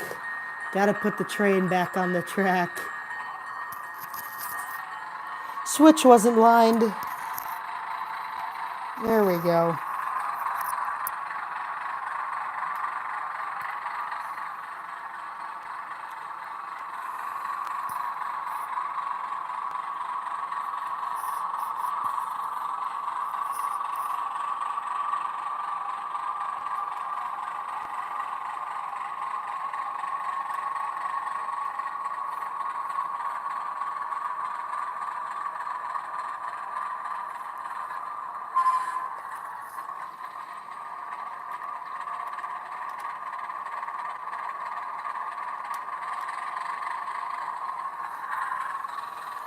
Phantom says, "Hey Corey, have you ever seen? I feel like you've asked this before. Movie Horror Express. As far as I'm aware, it's the only movie ever made simply because a model train knows. No, never seen it. Hey, RAB's trains. Thank you for swinging in. Rab's trains. Doing some switching around here. We were working on the O gauge layout a little earlier, and now I'm doing a Littleville op sesh. I know, usually Gomez isn't here in the HO layout. Drop off number 5. It's got one about every 4 years. Let's see. So we're lined there. Let's turn that around. Come on.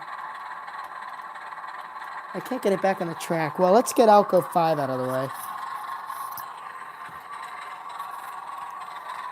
And just like 70s DNH, it also had its fair share of derailments.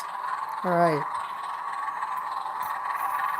So now what 5 has to do is hook back up to this box car. Let's speed it up a little. Oh no, I have the caboose on the other side, dang it.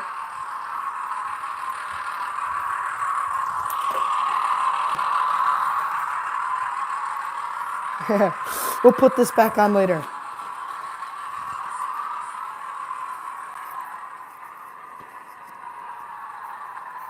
Oh, look how good that save was. Now the question is, can I get it down in time? Go, go, go, go, go, go, go, go, go, go. All right. All right, now we can bring it back over. Yep, the old 050. Come on, now get over here. Oh, the whole layout crashed. It must have derailed.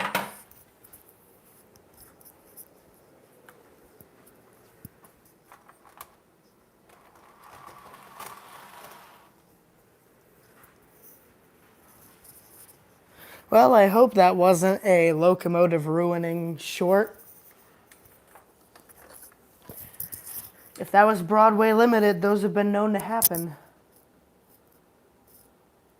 All right, it's back.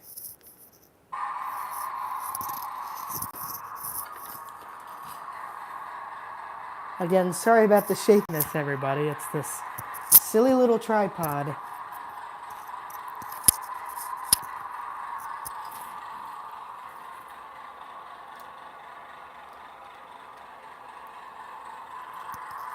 Oh my goodness, look at the lean on that thing. Why is it leaning so bad?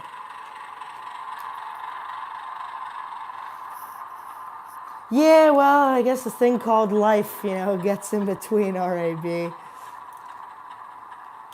College, working at the train, other interests, cars. All right, come on, little guy. There we go.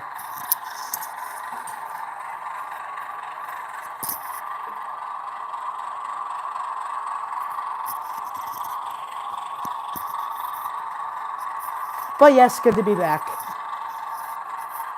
Because, again, for those who've come in the past while, GFW Trains really got me going back on YouTube.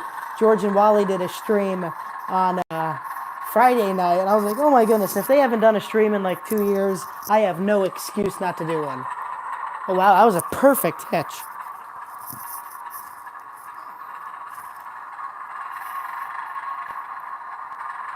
So I was like, might as well do a stream. I've missed you guys.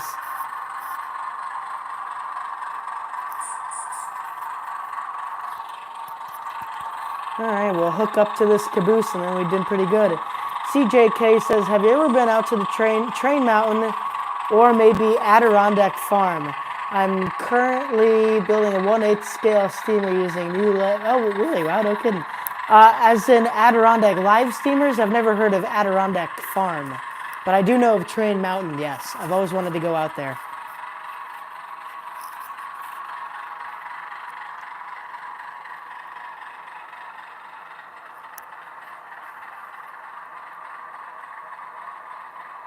Oh, well, of course I know Adirondack live steamers.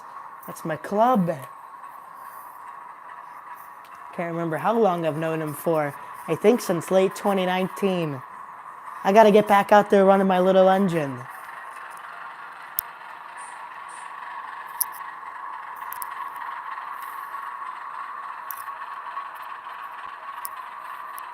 Alright. Here we go. Good. Nope. Some reason one of the couplers is riding low here. Alright. So now we can put this train back out on the main line, and then technically 5 would have never pulled a freight train, but if it can pull our passenger train of 9 cars, it can certainly pull this.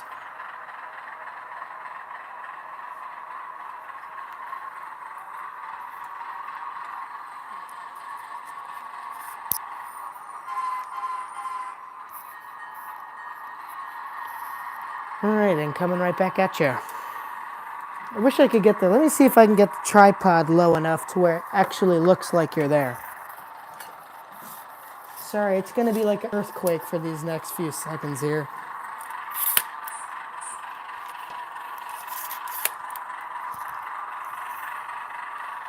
And then I just bring it up. There we go, that's a little better. Oh, come on, no. There.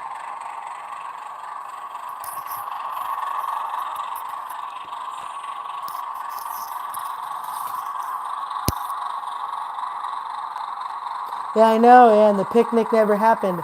Well, they've been trying to do that picnic, I feel, the past several years, and I don't think it ever materialized. So I don't know if they'll do it this year.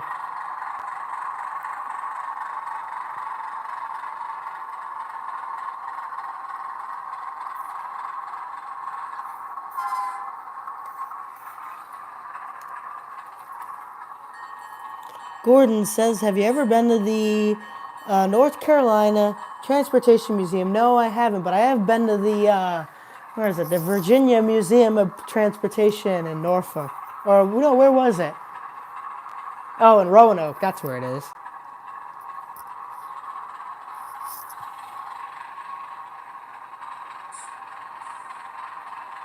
Oh, yeah, the good old Southern Crescent. I love that. That's a very good engine. It's actually gotten better since when I ran it. So the more you run it in, it kind of, I guess, works its problems out, if you will. But there, now you all can see in the glory these beautiful weathered cars.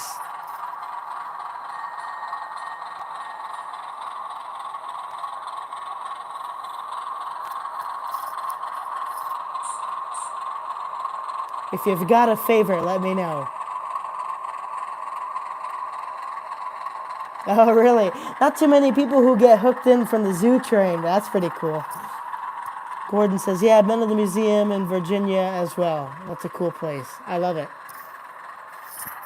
Well, sounds like somebody likes the Penn Central hopper.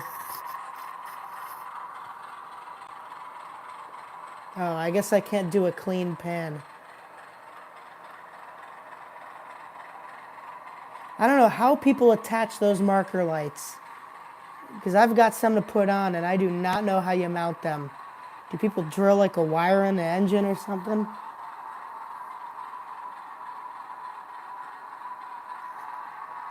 I don't want to pry at them to see if they come off, but I don't know.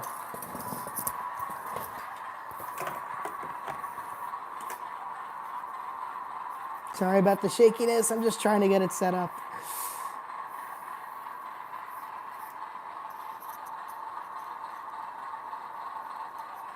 All right, train tracker. Well, thanks for swinging in tonight. Have a great night.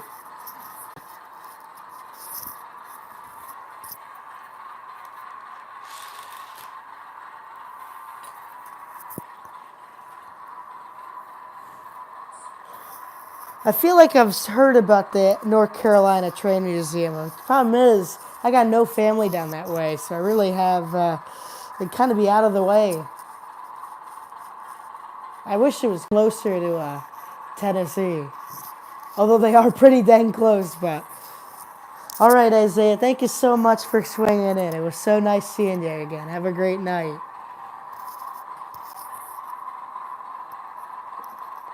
Yeah, field trip time. All right, I promise 5 is coming around. Let me speed it up a little.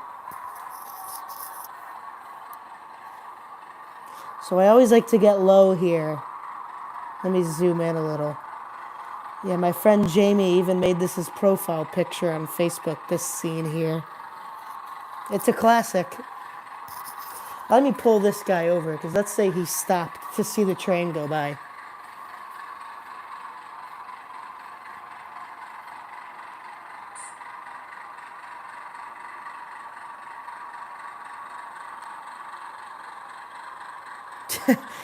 Unfortunately, Dennis, I do not think I have the budget for that.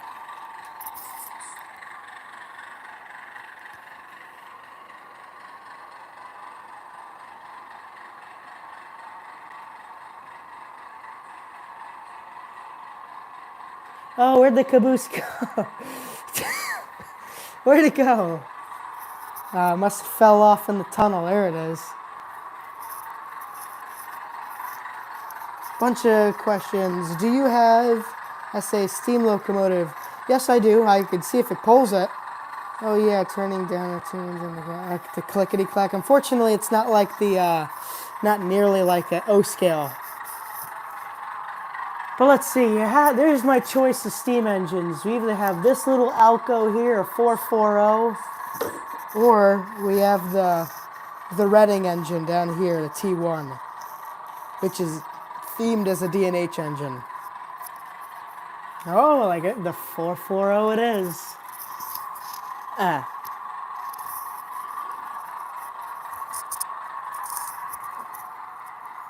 This is gonna short the layout. Oh, it didn't. Okay, cool. Let me put the tripod down so I can put it on.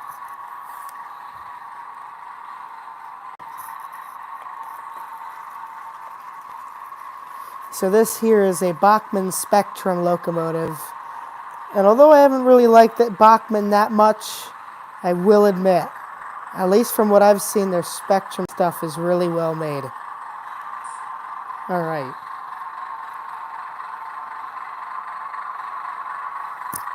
So this steam engine here is basically what you'd see on the D&H. Oh yeah, oops. Basically see on the D&H from basically all of the 1910s and 20s up to the 30s once they'd start getting the bigger engines out there. Actually, yeah, maybe more early 1900s and stuff. So let's see. What would you guys like to go with it then? I have some passenger cars, or I have some scale freight of the time period too. Also, I got this at Milepost Hobbies, and it is such a beautiful crane. And it actually rotates too. It's amazing. So it's perfect. They're actually the same color. So I gotta get more pieces together for the wreck train, but it's so cool. LGR says passenger. Mountain says freight. I do say though, I do have some, passenger. I was about to say how I have some really nice HO scale freight cars of this era, which are also, okay, passenger it is. Never mind. So these cars here are technically period, but they're not the right color. Yeah, this is, we can say this is before they switched to D&H anthracite. But I have these cars here. They are the correct period, but they are not the correct color. Well, maybe they were, but D&H had cars like these in the 70s. You know, they're old cars that were 60 years old by the time they were putting them for the maintenance trains. And they had them painted brown like this on their wreck trains. So somebody had painted this car brown, and when I saw it, I was like, oh my goodness, this looks just like the wreck train. So technically it is the right era, but I think it'd be more of like a, nicer brown. You wouldn't have had any of that safety yellow on yet. So let me move our little steam engine up. So I've got this car here. It sits a little tall. Oop, came off. All right. And then I've got, oh yes it is. Oh, and I guess I have a combo car. This should have went in front. These are the only two I have. Whatever, combo's going behind. I can't uncouple this.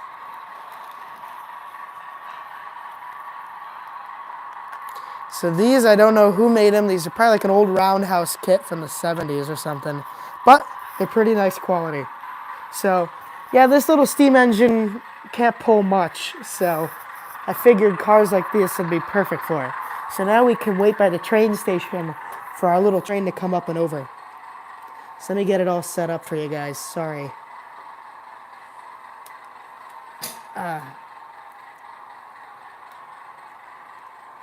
Sorry about the shakiness. I really can't do anything about it.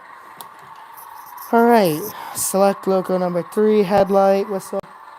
Alright, here she comes.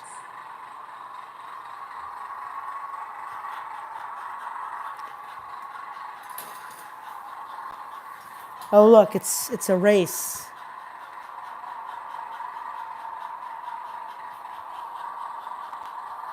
Wow, Clint, you're making a lot. You are going 10 times faster than I did. It took me weeks to get my track and stuff planned.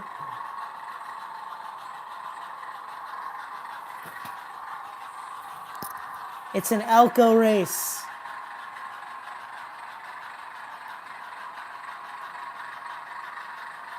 Nope, other way around. Got the O-gauge layout first and then decided I wanted something for my HO trains.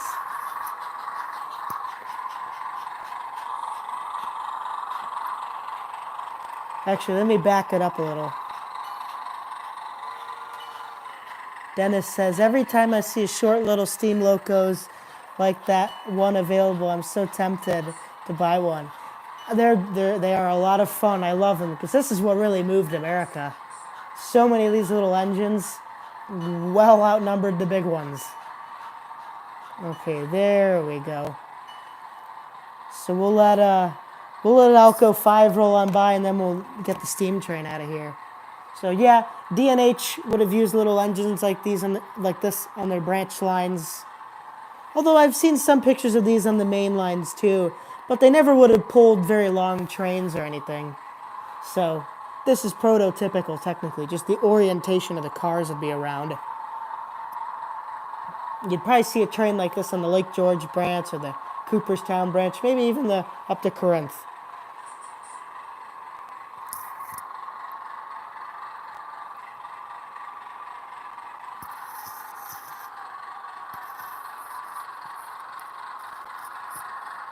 I do wish I had another one of these steam engines though. Or an 1860s steam engine, 1870s. That'd be super cool.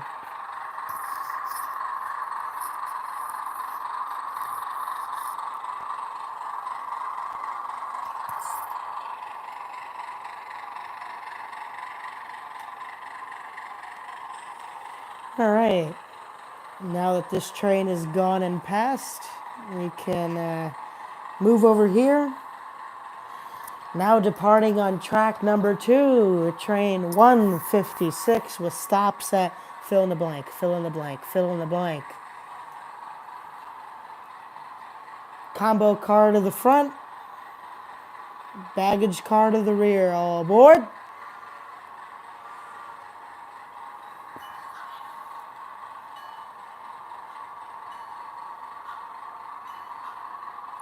Thank you.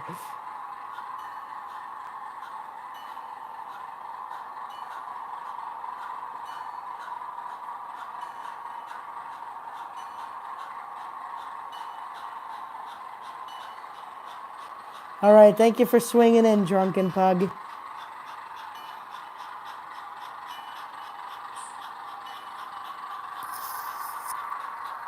Nope.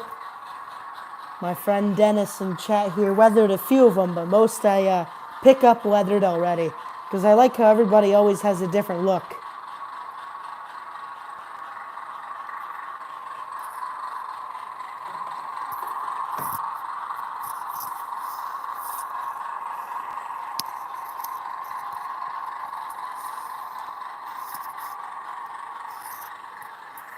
I'll try to get an angle at the crossing over here.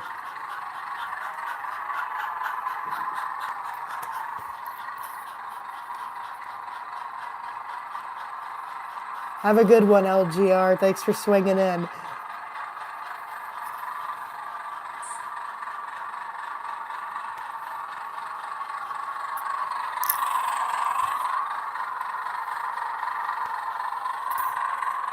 And a great job you did.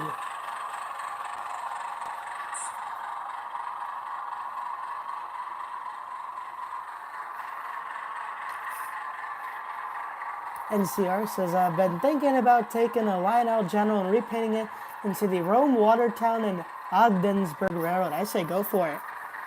It's a lot of fun to do kind of customization, kit bashing, and that stuff. How old is your HO layout and what transformer do you use? Littleville, I think, is about technically 5 years old, 4 years old. Yeah, I started making it in 2020. And I use the NCE power cab system, and I used a smart booster. So that's what powers my whole layout here. It's all DCC, and I really like the NCE system. I'll be on the lookout for another remote, or maybe a wireless remote at the show. All right, Oldo, How Angular, thanks for swinging in. I hope to do a stream next weekend, so hopefully I'll see you then. Where'd the steam engine go? Oh, it derailed. I'll be right back.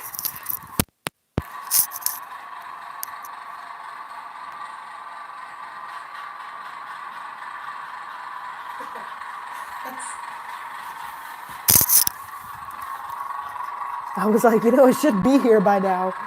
Dang it. Get out of the way.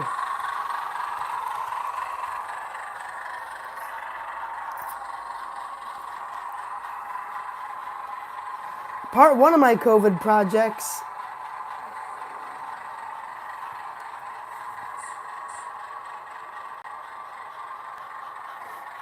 Well, it wasn't that bad of a derailment.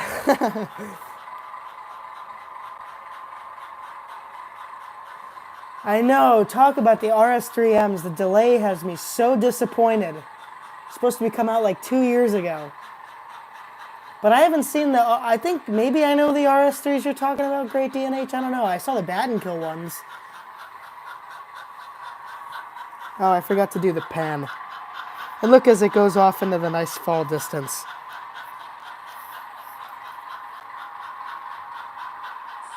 I do love that little engine, and those cars suit it well. Let's see if it derails. That's what's nice about Littleville. You can get from one end to the other very quickly.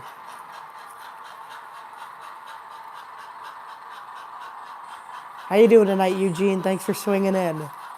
Just running. Oh, look. So what causes you? It stops right around here. Must be either something faulty in the engine, or I don't know. 5 didn't stop. Actually, I think I do remember engine stopping there. So I don't know what causes it.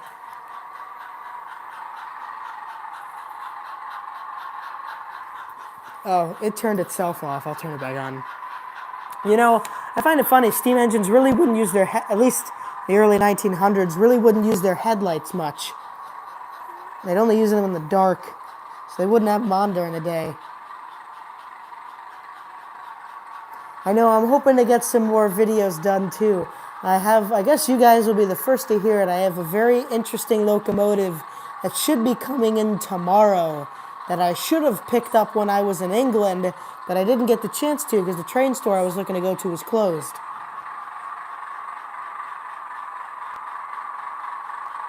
So it's a beautiful steam engine, and I got the freight cars to go with it that I picked up while I was in England.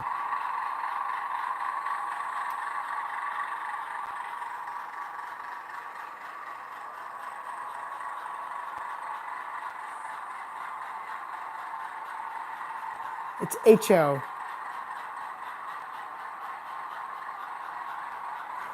Denise Priscilla says, hey, Corey, looks great. My HO scale.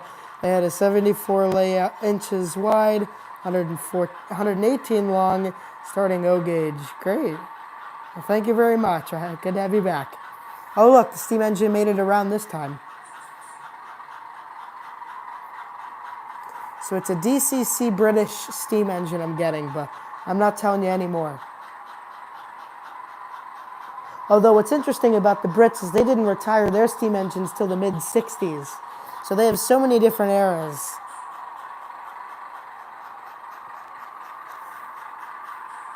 Although what I will do for you guys, get back over here. I will put on just a few really nice cars. They're all down here. So let's say this engine's from the 1920s, right? I have to go down to the bin that says 1920s, and then we can pick out some cars that were built in the 20s. So this here, great flat car for the Grand Trunk. Oh, I just shorted the whole railroad. Well, at least I made it quiet. Let's see. So we got that. Really nice Gulf tanker, but I feel this is almost too new to have next to that steamer. I absolutely have to have this thing in there. This is a beautiful Chicago and Alton box car. We'll put that aside. The Ann Arbor one's all right. Maybe, I don't know. What do you guys think? I'm not that crazy about it. There's a lot more in here. I'll put it aside. Pennsy. Always love this one. I gotta put it in. Delaware, New England. This Union Pacific one's all right. So that's the fun thing about collecting multiple different eras. Well, I guess the Pierre Marquette one decided it didn't want to stay together. Yeah, I know. I'm trying to find the ones you did, Dennis. I think those are 40s. Let's see. Central Vermont. It's hard to make out. I have to take it out because I can't see. Oh, Rutland. I gotta have Rutland. So we'll do those 3 cars there. Anything from the 1910s. Oh, yeah, a whole bunch. Oh, look. Does this look familiar to you? And now everyone's going to say, run it, run it, run it. This is one of the cars Dennis did. He did an amazing job on. So again, this was just like the, it looked almost just like this car here, and he was able to turn it into that. And then this is the New York Central one he did, which again is absolutely amazing. I love it. And then I got to put this O&W one in. I mean, look at it. It's beautiful. Okay, we got pretty good. And whatever, I'll throw the tanker in. All right, we got ourselves a pretty good selection now. So let me put this down. So that's the other thing with trains is there's so much to sift and go through. So let's see, you were built 23, so that's a 20s car, 20s, 20s, 20s, all right. So yeah, try to keep them organized by the build date. It helps me very much to know what goes where.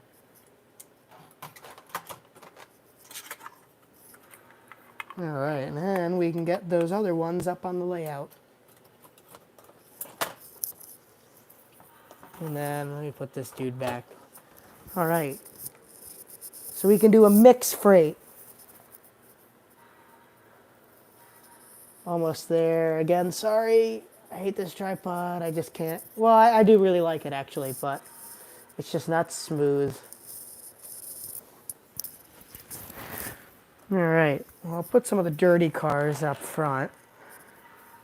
So I actually don't think this thing is going to be able to pull it, because these cars kind of weigh a little bit once you put them in. Well, whatever. Sure, that can be next to that. New York, Ontario. We'll put you at the front.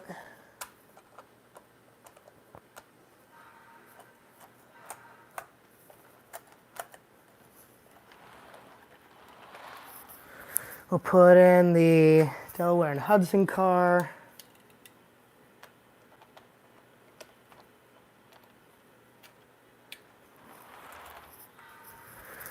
Put in the tank car.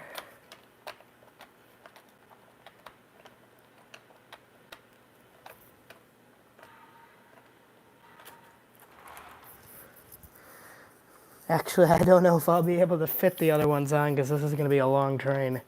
I do not think it's going to be able to pull it. So I'm just going to put these on the other track. So that's why I wish I had a bigger HO layout, so I had a way to display all these.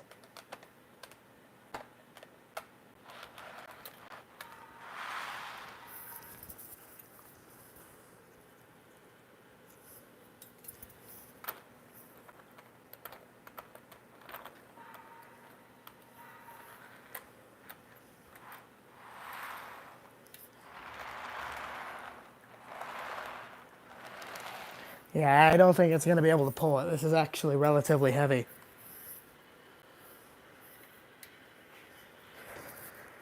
So I got to move some stuff.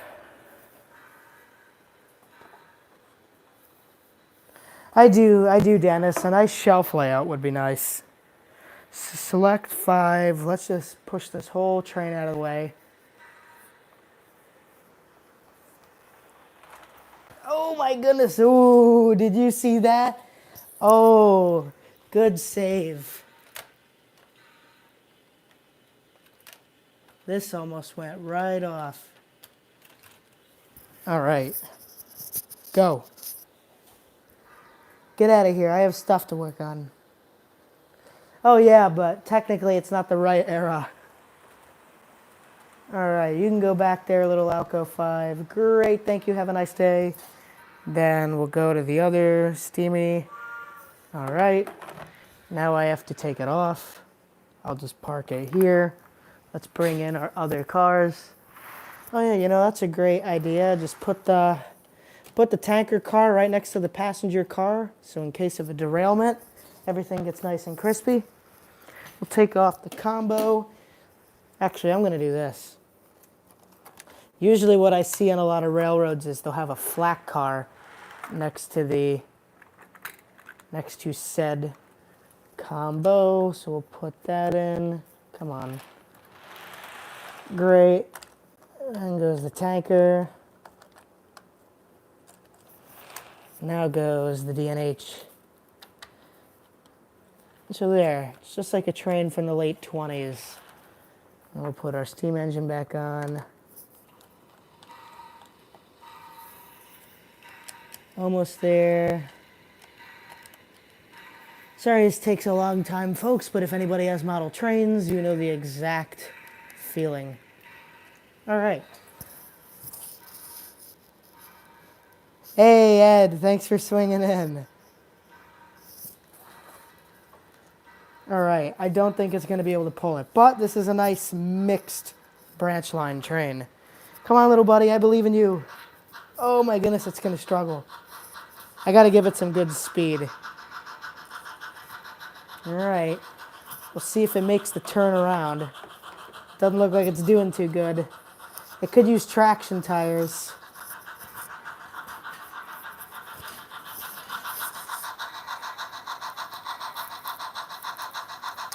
Come on, I believe in you.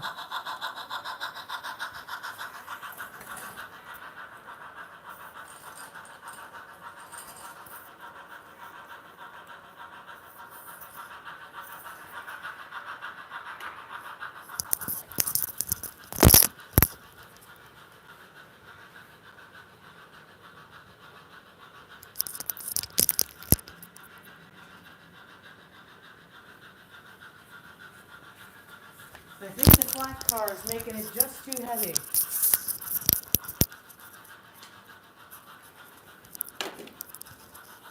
All right.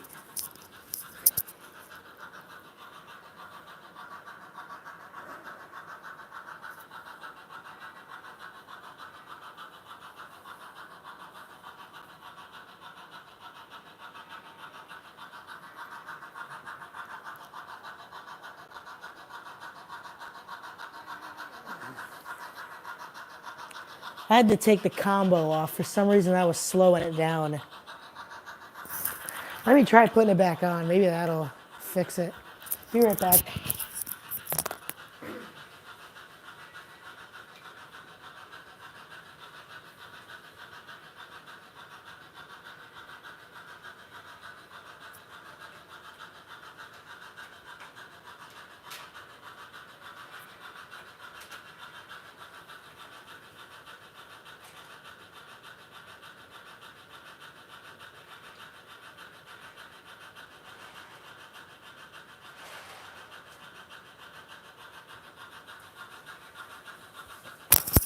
Okay, it derailed, and I'm back.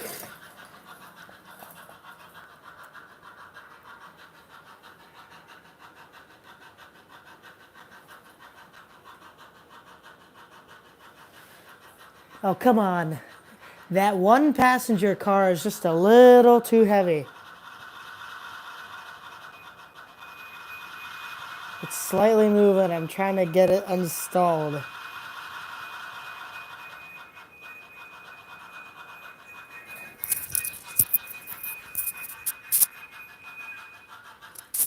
Oh, come on. No, keep going.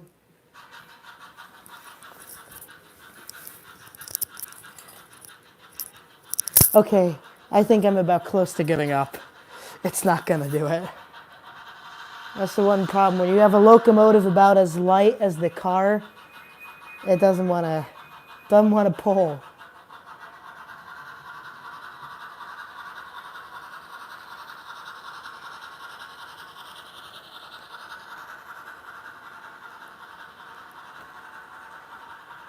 And then it stopped right there. Well, that's our mixed train. I'm not going to attempt it again. Again, for any of the other engines, they'd be able to pull that easy, but this little thing is just so... The cars would need to be little empty plastic shells instead of having any die-cast weights on it. But it does at least look nice.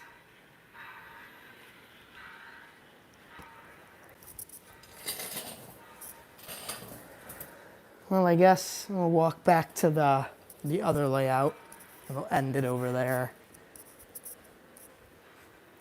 I know when my eyes start to feel dry, that means stream's getting long. All right, where's the bottom? Well, I guess you can look at the layout here while I figure this out. Well, whatever, I can just end it here.